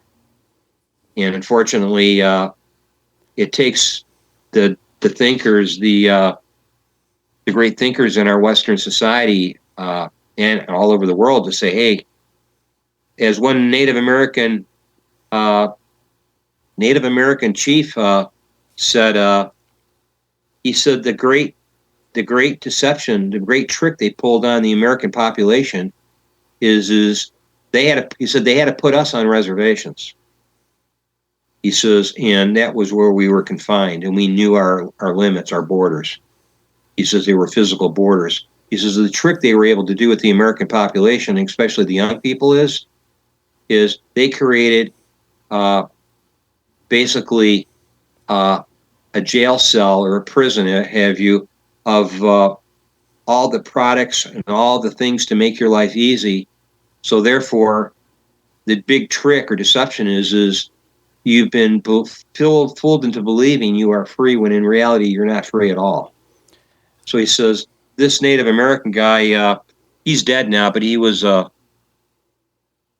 medicine man, and he actually went to the center. He visited the center. He went to meet Billy, but he said, yeah, that's a great trick. He says people in white society, they're more in prison than people on the reservation. He says, at least on the reservation, we're with each other, and we have a limited degree of sovereignty to somehow control some of our own destiny.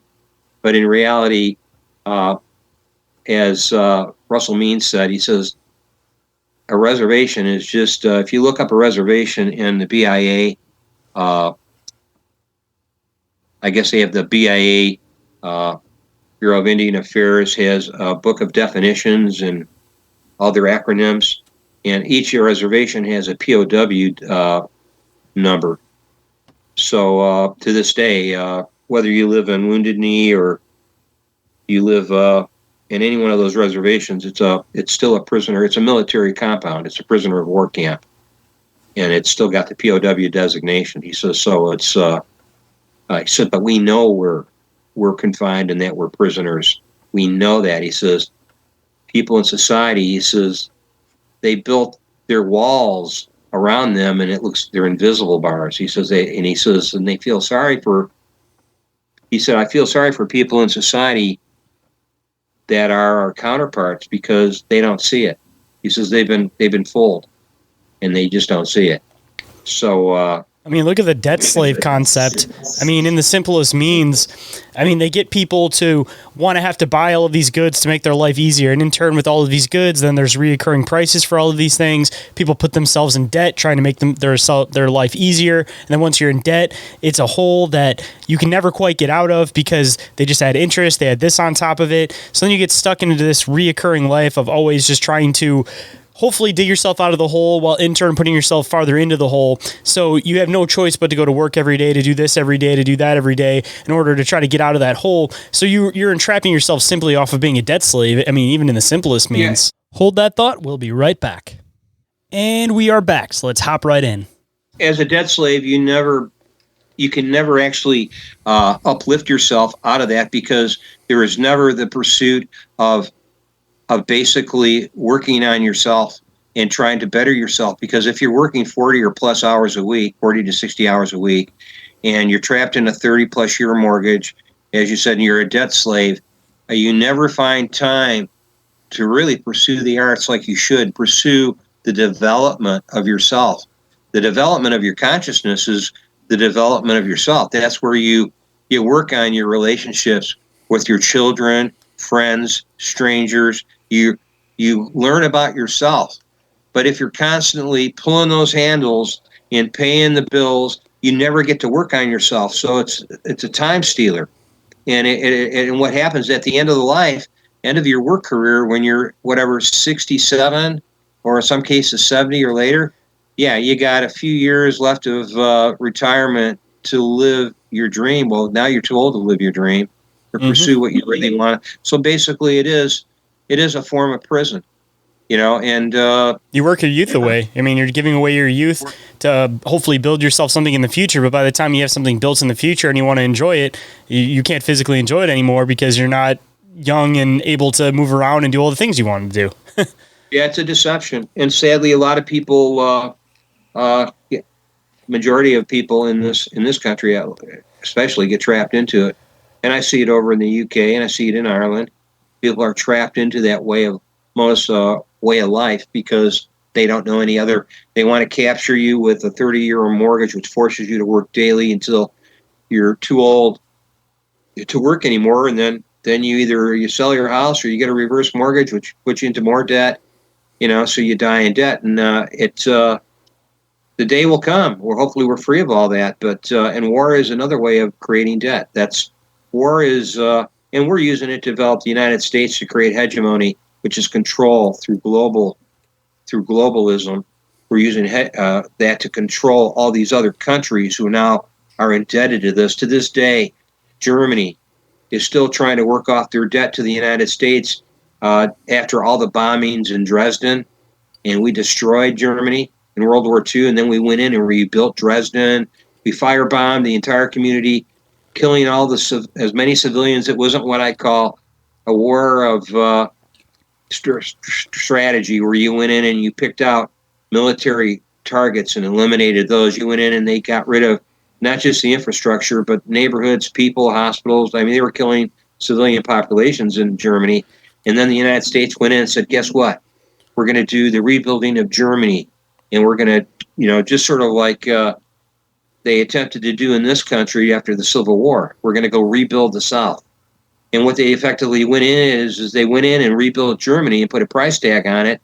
And those people in Germany, those companies and businesses and tax-paying Germans, are indebted to the U.S. companies and corporations, and albeit the government in this country to this day. And I met a man who was from Dresden, and he goes, the war in Dresden, people think it ended in 1943 or 1945 when the war was over. He says, no. He says, the corporations from the United States came in, Coca-Cola. He says, the war continued. He says it continued. It was an economic war to basically subjugate the German population. And he says, and it's still going to this day. So Germans, when you go to that part of Germany, they don't have they're like us. They don't have freedom. Freedom is true. It's in your mind. You can't imprison your thoughts, and you can't imprison the mind, and I get that. But that's being able to be in a place that 99.9% people aren't. And that includes me. I'm not there yet. But Billy talks about that. He says your mind is still free. A guy that's sitting in prison his entire life can still be free, but you have to be like an incredibly developed consciousness, and you have to be able to exert some kind of control, physical control over your body, so your body doesn't like rebel against you. And when you're living in conditions where you're imprisoned for your entire life, and I'm sure you all know that 25% of the prison population on the planet is incarcerated here in the United States. That was one of the things that led me to realize, yes, we live in a prison state. We're one of the only countries with private prisons too. So I mean, like, the only country with private prisons, yes. There's a bunch of grease hands back and forth to make it so that people are filling up those spots in those prisons because they're getting paid for it.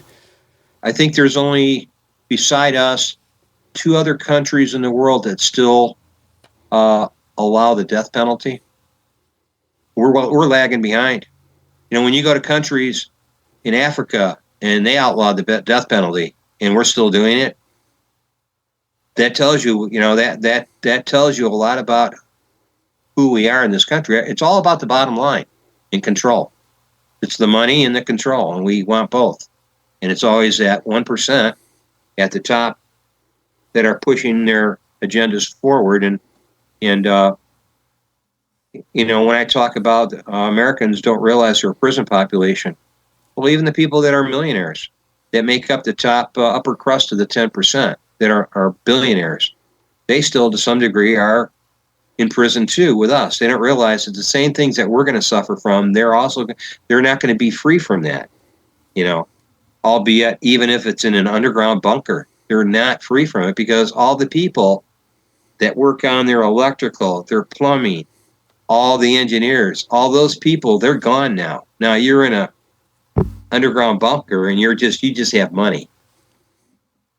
And that was your freedom when society allowed it. Now you're, when the shit hits the fan, you're underground with all your billionaire buddies, and you have nobody there to do your gardening, fix your car, do your electrical, your plumbing. It's like asking Trump, to fix his own car, or do any of that. But yeah, it's sort of, like I said, the Meier information, it's not for a lot of people. And I met him. He was just a regular guy like you and I. He doesn't like being like, he doesn't want you to think he's special.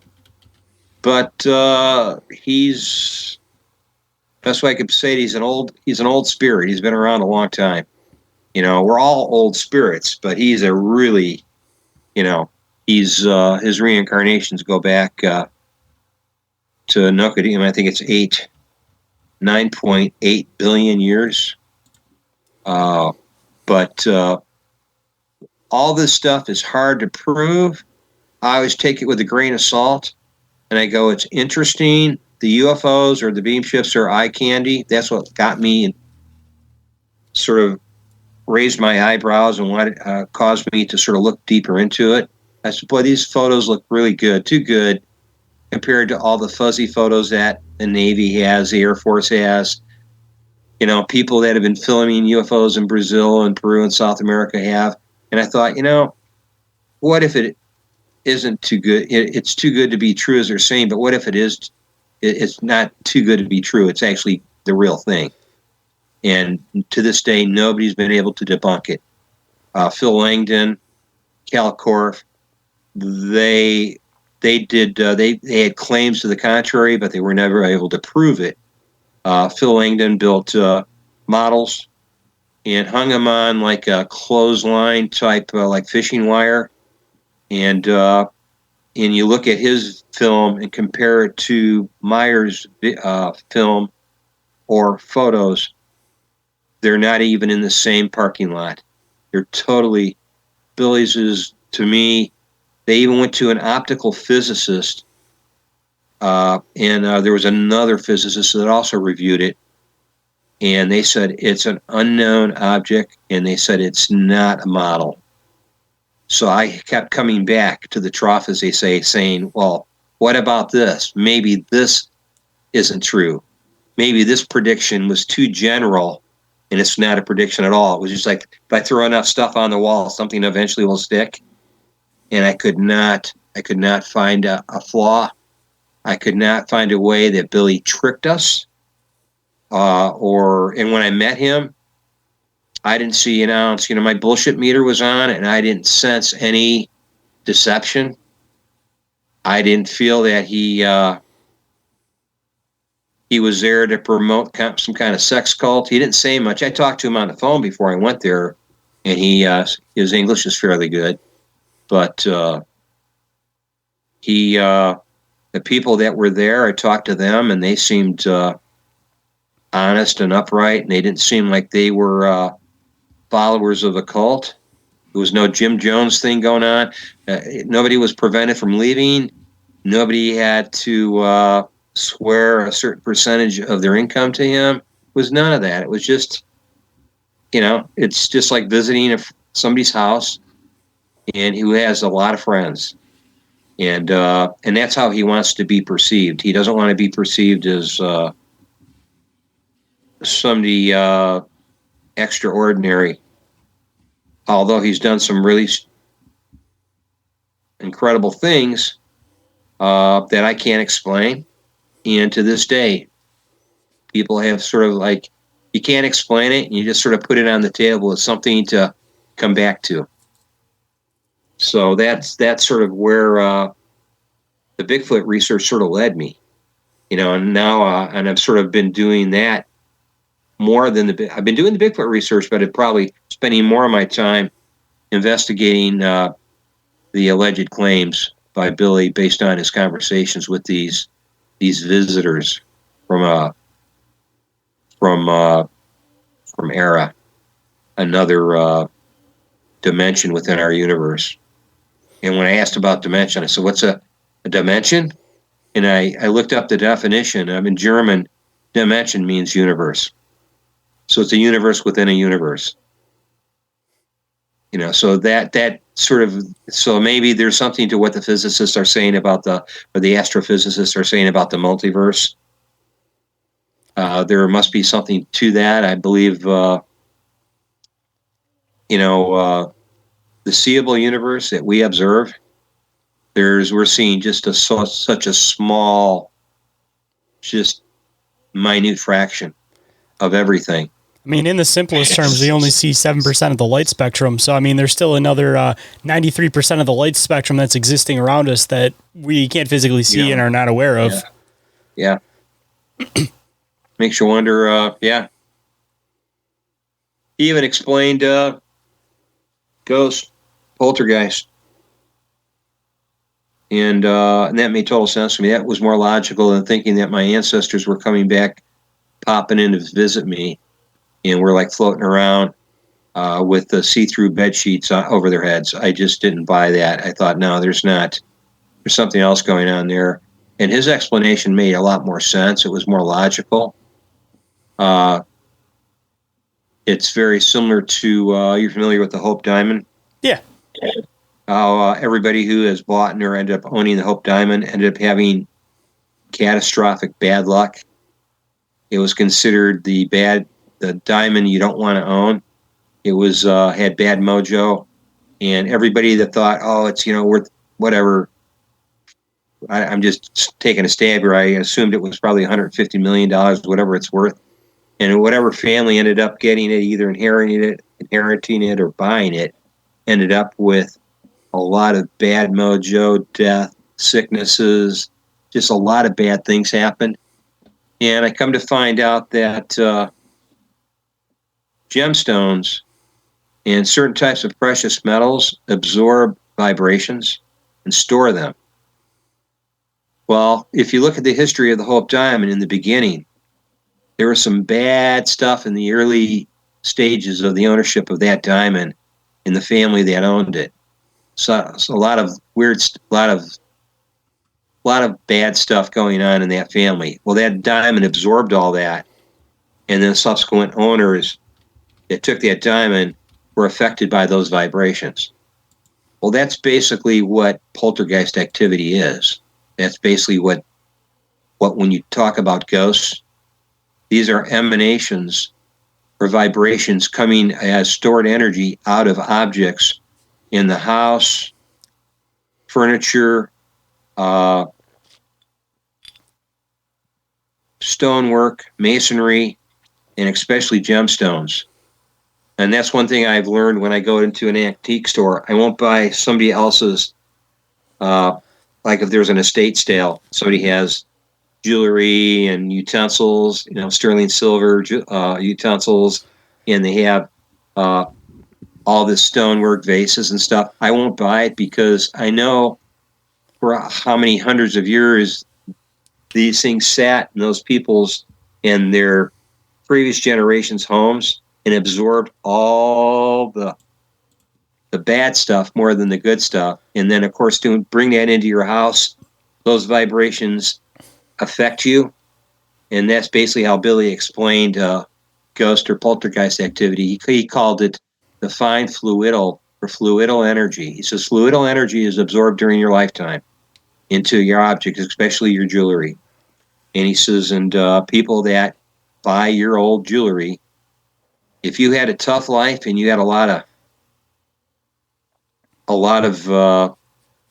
bad mojo, a lot of bad stuff going on in your life, just a lot of bad temperaments among the family, people not getting along, people doing bad things to each other. He says that the vibrations are absorbed by those objects, and he says, and now that those objects can be when you have them with you or in your house, things you do or say or how you act trigger those vibrations to come out of those objects, and there's sort of an interaction going on, and people call that poltergeist activity, and they think they're witnessing a ghost, and he goes, no. He says that's part of you witnessing it. And he says, and it's something that's been going on a long time. He talked about the digging up the tombs in Egypt on Giza, not being a good thing to do that. These displays they have of the pharaohs in the various natural history museums throughout the country, these pharaoh exhibits with the gold and the jade and all these things, he says, really not a good thing. Hold that thought. We'll be right back. And we are back, so let's hop right in. It's kind of weird, too, because when you go into those places, those museums, I mean, obviously it's interesting stuff that you're fascinated with, but you still feel this dark, heavy, presence, especially, near, the mummies. I mean, maybe it's just the connotation of just humans being around another dead body, or, again, maybe it is something that's actually preserved and saved than all of the precious metals that are around them. Yeah, he says it was a fluidal energy, which is actually, it's absorbed into those precious metals and in precious gems. The sarcophagus itself is made out of gold. I mean, yes. The main piece that they're displaying is literally just taking in that energy. And you don't have to be psychic. When I was in one year, we were in an antique store, and we went to these. They all have their own exhibits, and we went in, and it was some estate sale, and I went in there with my wife, and she later, after we exited, went into another exhibit. She goes, I don't know what it was, but why we were in there, and we're looking at all this sterling silver, and they had bracelets and rings and watches, and this is all really nice. You could tell this family was wealthy. They had a lot of nice stuff, and they had the sconces, and they had really nice vases, like Ming Dynasty vases, really nice Chinese vases. And she goes, as we leave, she goes, when I was in there, and this was like a minute before, she goes, I'm out of there now, but she was a minute ago when I was in there, she says, she described it as you did. She says, I felt this heaviness and this like almost like a sense of sadness. And I go, I'm not buying any of it. I said, I'm not buying it. I'm not buying a lick of it. I said, I don't want nothing to. So now I sort of stay away from that stuff. But I know there's one side of it is, are you associating that those people are died and you're associating the death with your sense of depression or whatever, and there's that connection there. But I don't know. I think there's more to it. My sister, she has issues in her life, and she has a lot of my mom's jewelry. And I think, man, she needs to get rid of it. But she keeps it like on a.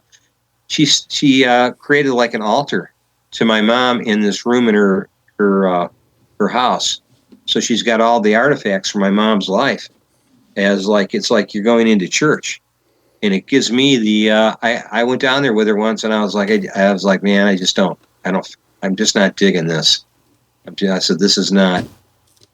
And Billy Talk, he writes about that, about how fluidal energies are absorbed, and he says diamonds and gems that are very dense, harder than steel. He says gems are really bad. He says gemstones are the worst. But yeah, it's interesting to say the least. And you, like you said about the Egyptian pharaohs, and a lot of them had those the gold emblazoned masks they wore, and they had a lot of precious metals. And I think of the Chinese emperors also. Mm-hmm. Just a lot of jade and emeralds and stuff like that. Very scary stuff that I stay away from. And it doesn't scare me. It's just like it's, I look at it. Whatever, I don't have a lot of jewelry, and what little I have is, I'm not gonna, I hopefully they just bury it with me. I mean, maybe that was the reason why they buried it with people in the first place, is maybe they knew that it took in their energy, and then after years and years and years of just doing that, people forgot why they did that in the first place. Then they started assuming that they were putting it with them so they could bring it to the afterlife, and we lost track of a piece of knowledge that we originally had in the past, and just ended up combining it with folklore and creating our own reasons for it. Yeah, well, what you're just identified there is the secret sciences. The secret sciences are, when they not just burn the library at Alexandria, but there was another one up by Samaria, or in the area of Mesopotamia. It was destroyed, and what's left of it is buried. There was all that archival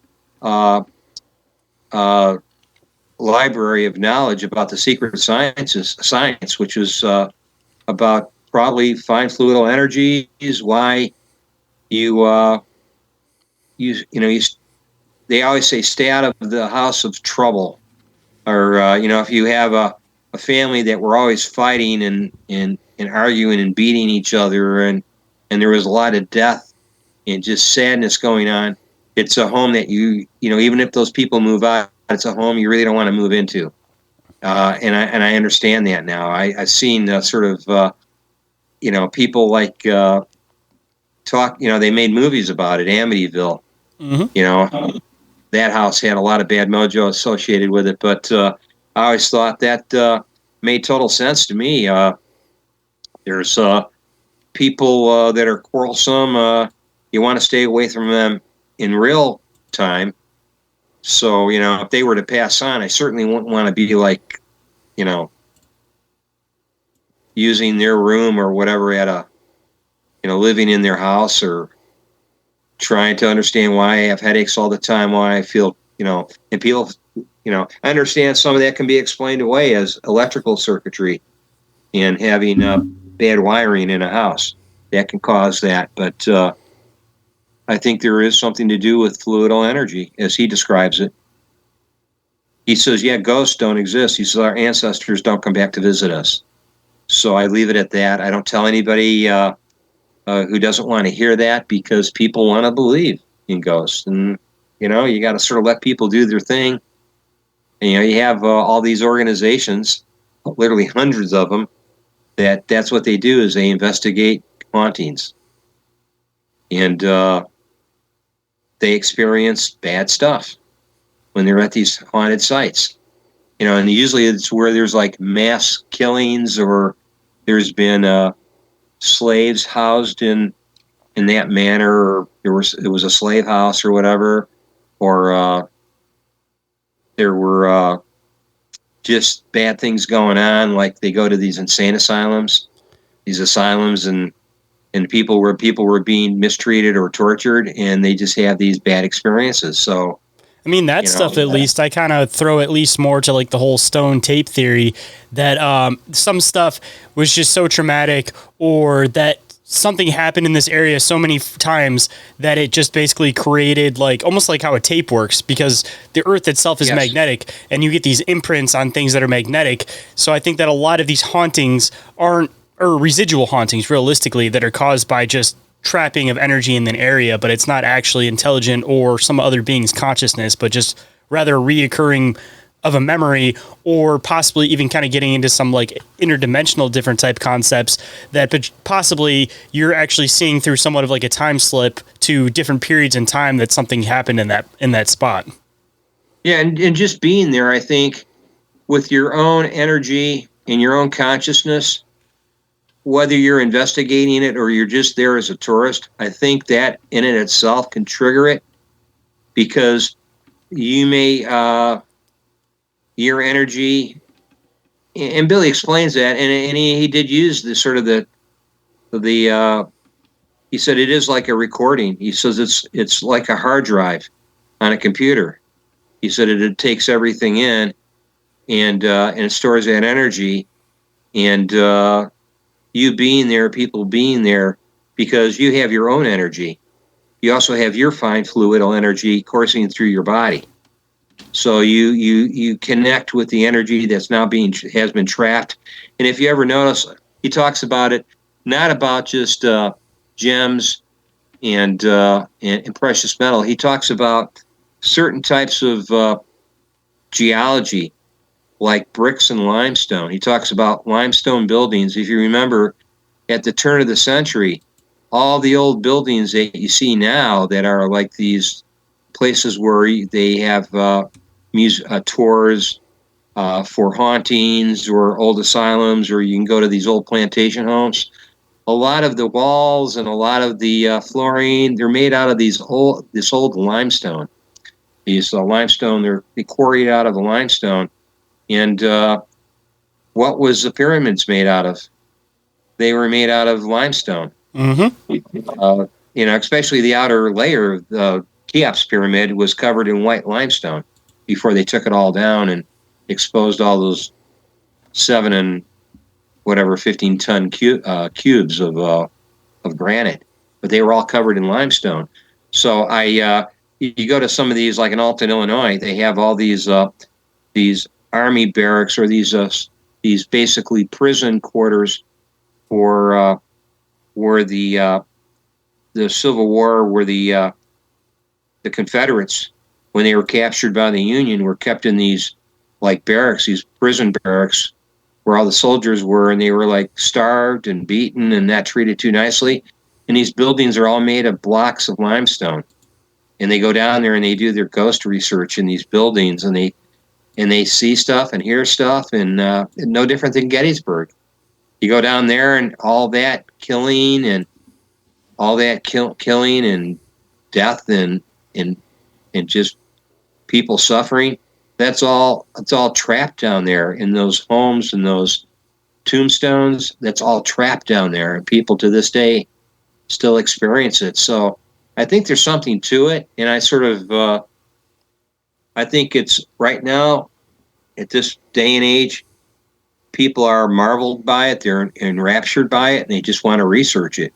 And I'm always of the opinion I want to stay away. I want to stay away from it. To me, Bigfoot's enough. Actually, I'm dealing with something real, or at least alive, and that I can measure what I'm going to do, but I don't need to be seeing any poltergeist. Heck, the house I moved into, where I'm at right now, the first 8-9 years we lived here, me and my wife both saw what appeared to be a ghost or an apparition. She saw it and I saw it. And so I just sort of like, all I could figure is it was the people that might have lived here before me, or one of their relatives who had died. And it was, came, but I think it was trapped in the house here, and so I thought, well, it could be in the walls, could be in the, the electrical or the plumbing, and it's just coming out of the walls. But since then, I sort of put it out of my mind. I said, I'm just not going to think about it. I'm not going to try to focus on it and just sort of not even think about it. And it stopped happening. So I think sometimes focusing on stuff like that could create a situation too, could trigger it. I'm not saying it does. Again, it's all speculation. But, I had happened to Becky once, and then me later on. I turned to look into the kitchen, and for a split second, I saw an apparition of a woman in a white gown, and she had blonde hair, but it looked like almost platinum blonde, almost gray. And then it was gone. And then I yelled. My wife was in the bedroom, and I yelled. I said, "Becky, was that you?" And she said, "What are you talking about?" I said, "Were you just in the kitchen?" And she goes, "No." And I goes, "Are you sure?" And then she goes, "Well, yeah."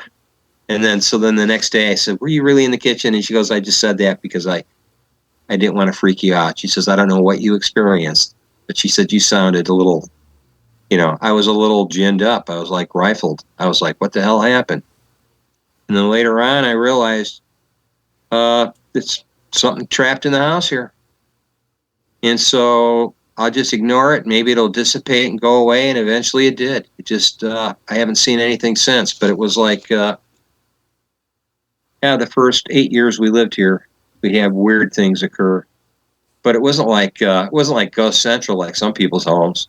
You hear somebody walking up or down the steps, or somebody sitting on the couch, or they'll feel somebody lay on the bed next to them. It's never been anything like that. But I thought there's got to be a logical explanation to this, and Billy sort of talked about this. He wrote it down and he published it, and I was like, okay, now that makes sense. It was like the tape. It's like a tape recording. This energy is being captured, and somehow by triggering it, you're replaying the event or whatever. But it's not the actual person coming through. It's not like my great-great-grandmother decided to visit me and impart some wisdom to me. It's not like that at all. Yeah, it's the residual concept. Yeah, it's the residual concept. We will be right back after this brief commercial break, so stay tuned. And we are back, so let's hop right in.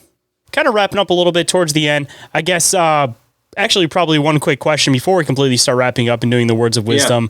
Yeah. Or a little bit earlier in the show, we were talking about some of the premonitions of Billy. Just out of curiosity, do you know if there's any possible premonitions for as far as 2024 goes? Because I've heard a lot of stuff getting tossed around in the air. There's a lot of people through time who have kind of thrown ideas of what's going to happen in 2024, and I'm kind of curious if Billy has any ideas or has mentioned anything about this upcoming year. I could tell you that right now he has his contact reports. We call them CRs. He's on number either 887 or 888. They have to be translated from German into English. I believe he talks about in 886, and again in the earlier one, the month before, at 885, he talks about the possibility, and as a prophecy, I would say it may not become prediction. When it becomes prediction, it's unchangeable. It's basically, it's cast in stone. But if it's a prophecy, there's several things that can happen that can change it, and it may not come true.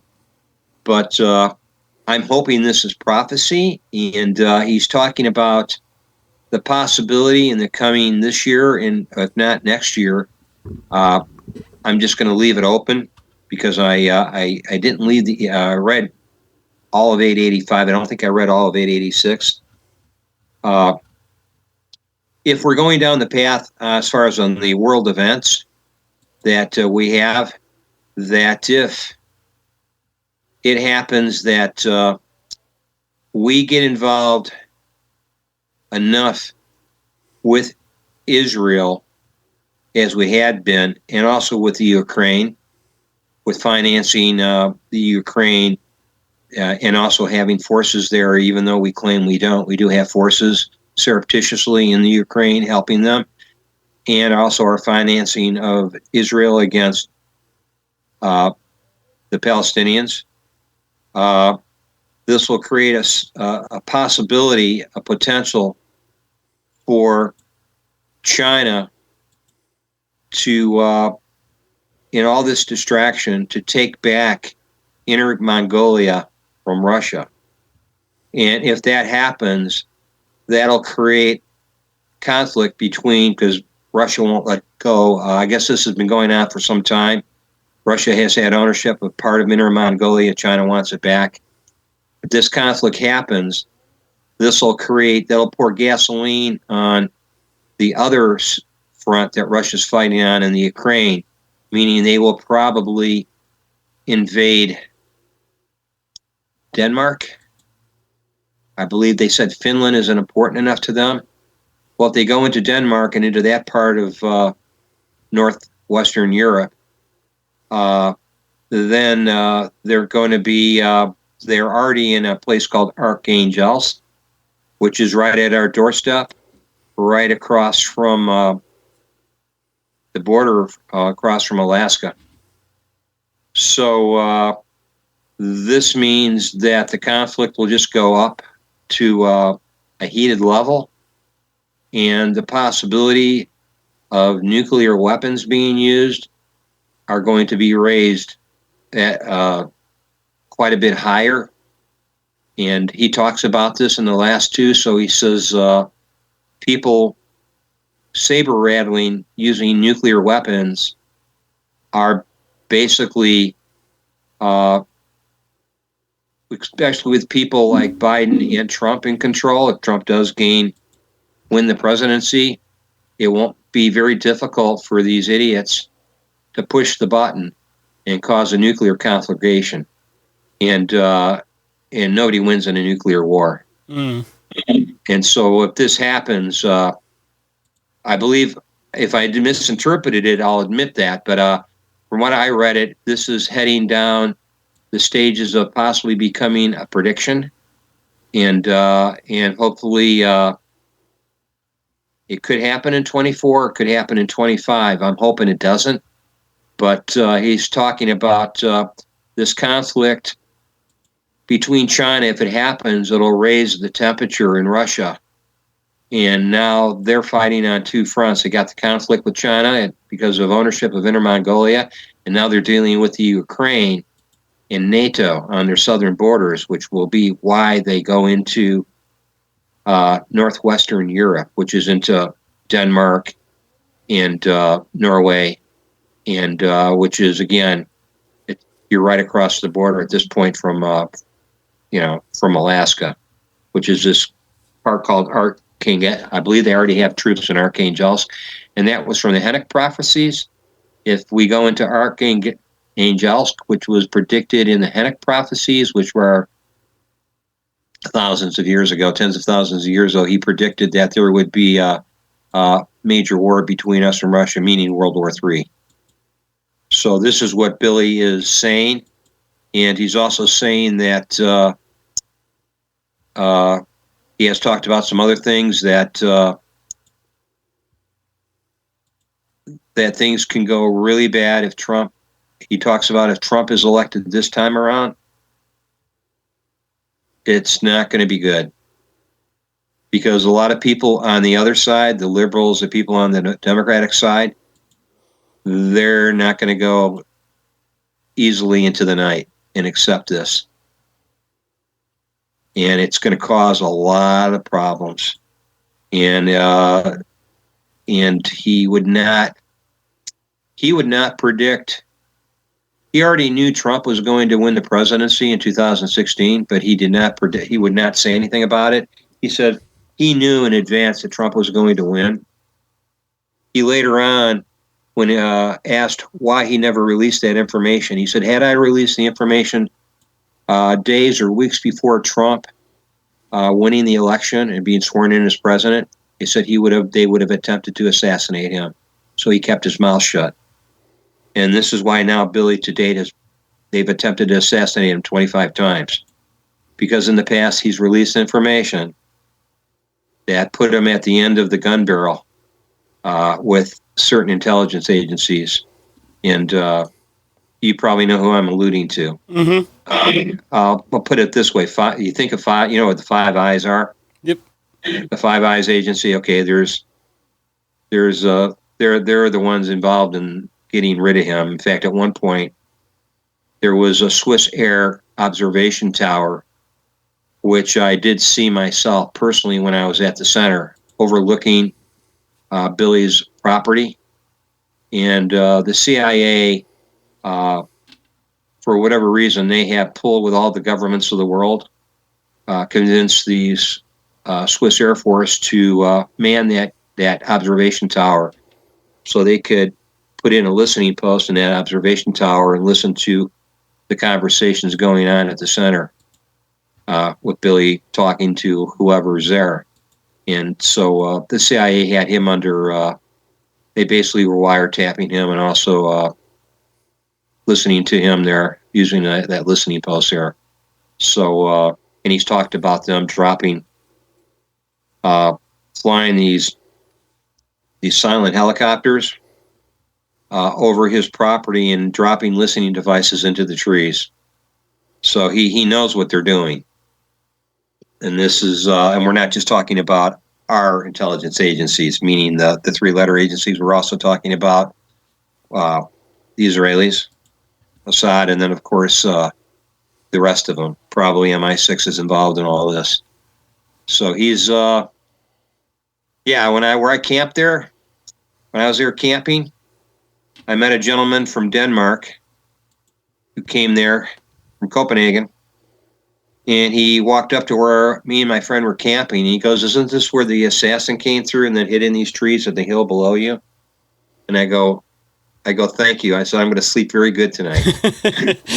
But that's what's going on there. And I had to sort of put all that out of my mind, or else I would have never gone.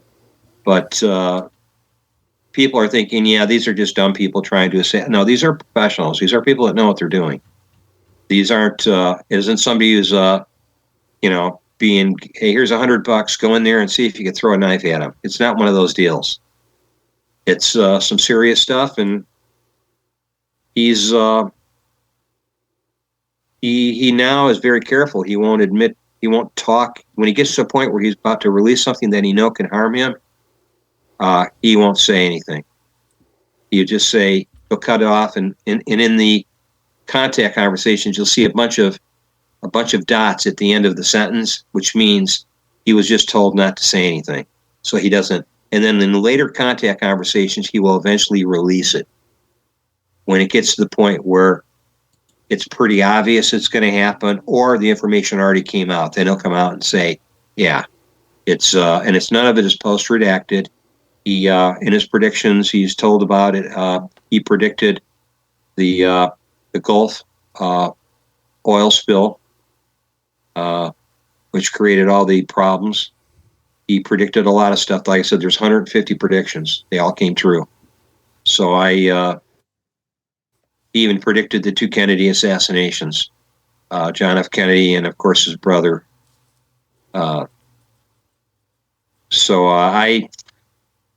At that stage, I'm sort of myself waiting to see what develops. And so far, it doesn't look very good. They said the West that will be set upon by people in other whose countries we've destroyed, and they will, guess what, come in under the auspices of immigration through the southern borders. Well, this is already happening. So he's talking about that, and then, of course, he's talking about how all the secularism, all the sectarianism in this country will pit all these groups against each other and will eventually end in civil war. But I think that's further down the line in the not too distant future, but it's down the line a ways that there will be a civil war in this country, because we're going to get tired of the centralized governing going on in the capital and swamp, and people are going to try to. There will be like a succession going on of various states succeeding from the Union. So that will cause, but this will be a result of the Civil War that'll cause this breaking apart, and there won't be a centralized government like there is now. So that's farther into the future. I'm hoping I won't be around for it. Hopefully, all of us won't be. I don't. There's enough going on. I mean, I'm glad to be alive at this point in history. Some incredible stuff is going on, and it's a lot of bad stuff, a lot of good things too. And but I don't want to be here for a civil war. I really don't. I don't want to have to be finding a place to survive, and I don't want to be dealing with that. But unfortunately, our descendants are going to have to deal with that. Our kids are our kids, and I don't feel sorry for our subsequent generations. I hope it doesn't happen. But his accuracy is pretty impeccable when it comes to the predictions. Hold that thought. We'll be right back. And we are back, so let's hop right in. So I guess to kind of leave it on a high note after, of course, the slight little bit of doom and gloom, I always like to leave with words of wisdom. So what might be some positive words of wisdom you might be able to bestow on the listeners today? My probably best thoughts that I can put out there is, despite all the doom and gloom you see in the news and happening in world events around you,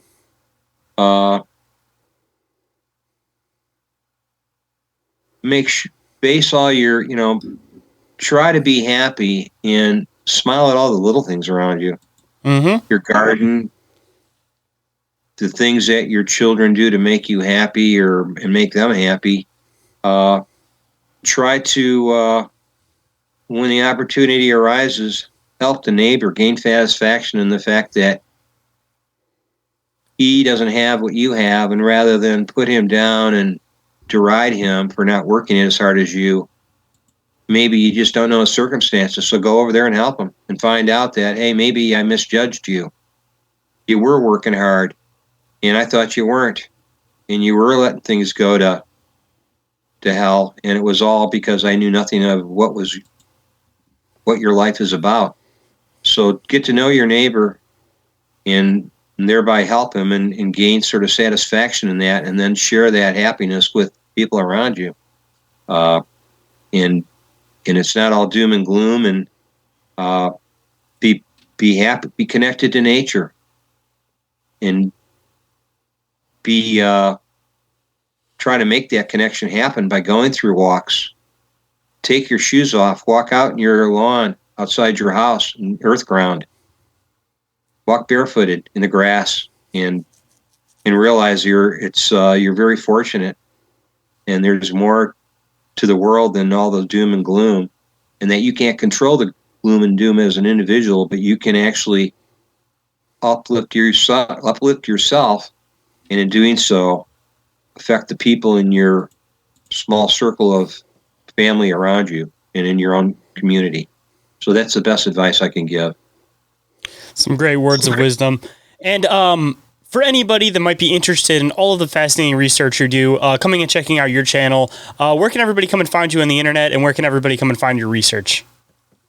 They can go to Unacknowledged and Unknown. That's 3 words. Unacknowledged and Unknown on YouTube. And you can see my content there on that channel. Probably going back 8 years. I think I've been doing content 8 or 9 years. And you can also find me on Instagram at you 52. That's all just one word, UNU52, under my name, Don Schneider. And I have some stuff there, not a lot. I'm not really, I don't put a lot of content on Instagram. And you can also find me on some of the videos that YouTube took down. Some episodes I did on YouTube that they banned for whatever reason. You'll find that on Rumble under Unacknowledged and Unknown on Rumble. I'm also on that platform, just sort of starting out as of a couple months ago, so it's fairly new, 2 or 3 months ago. I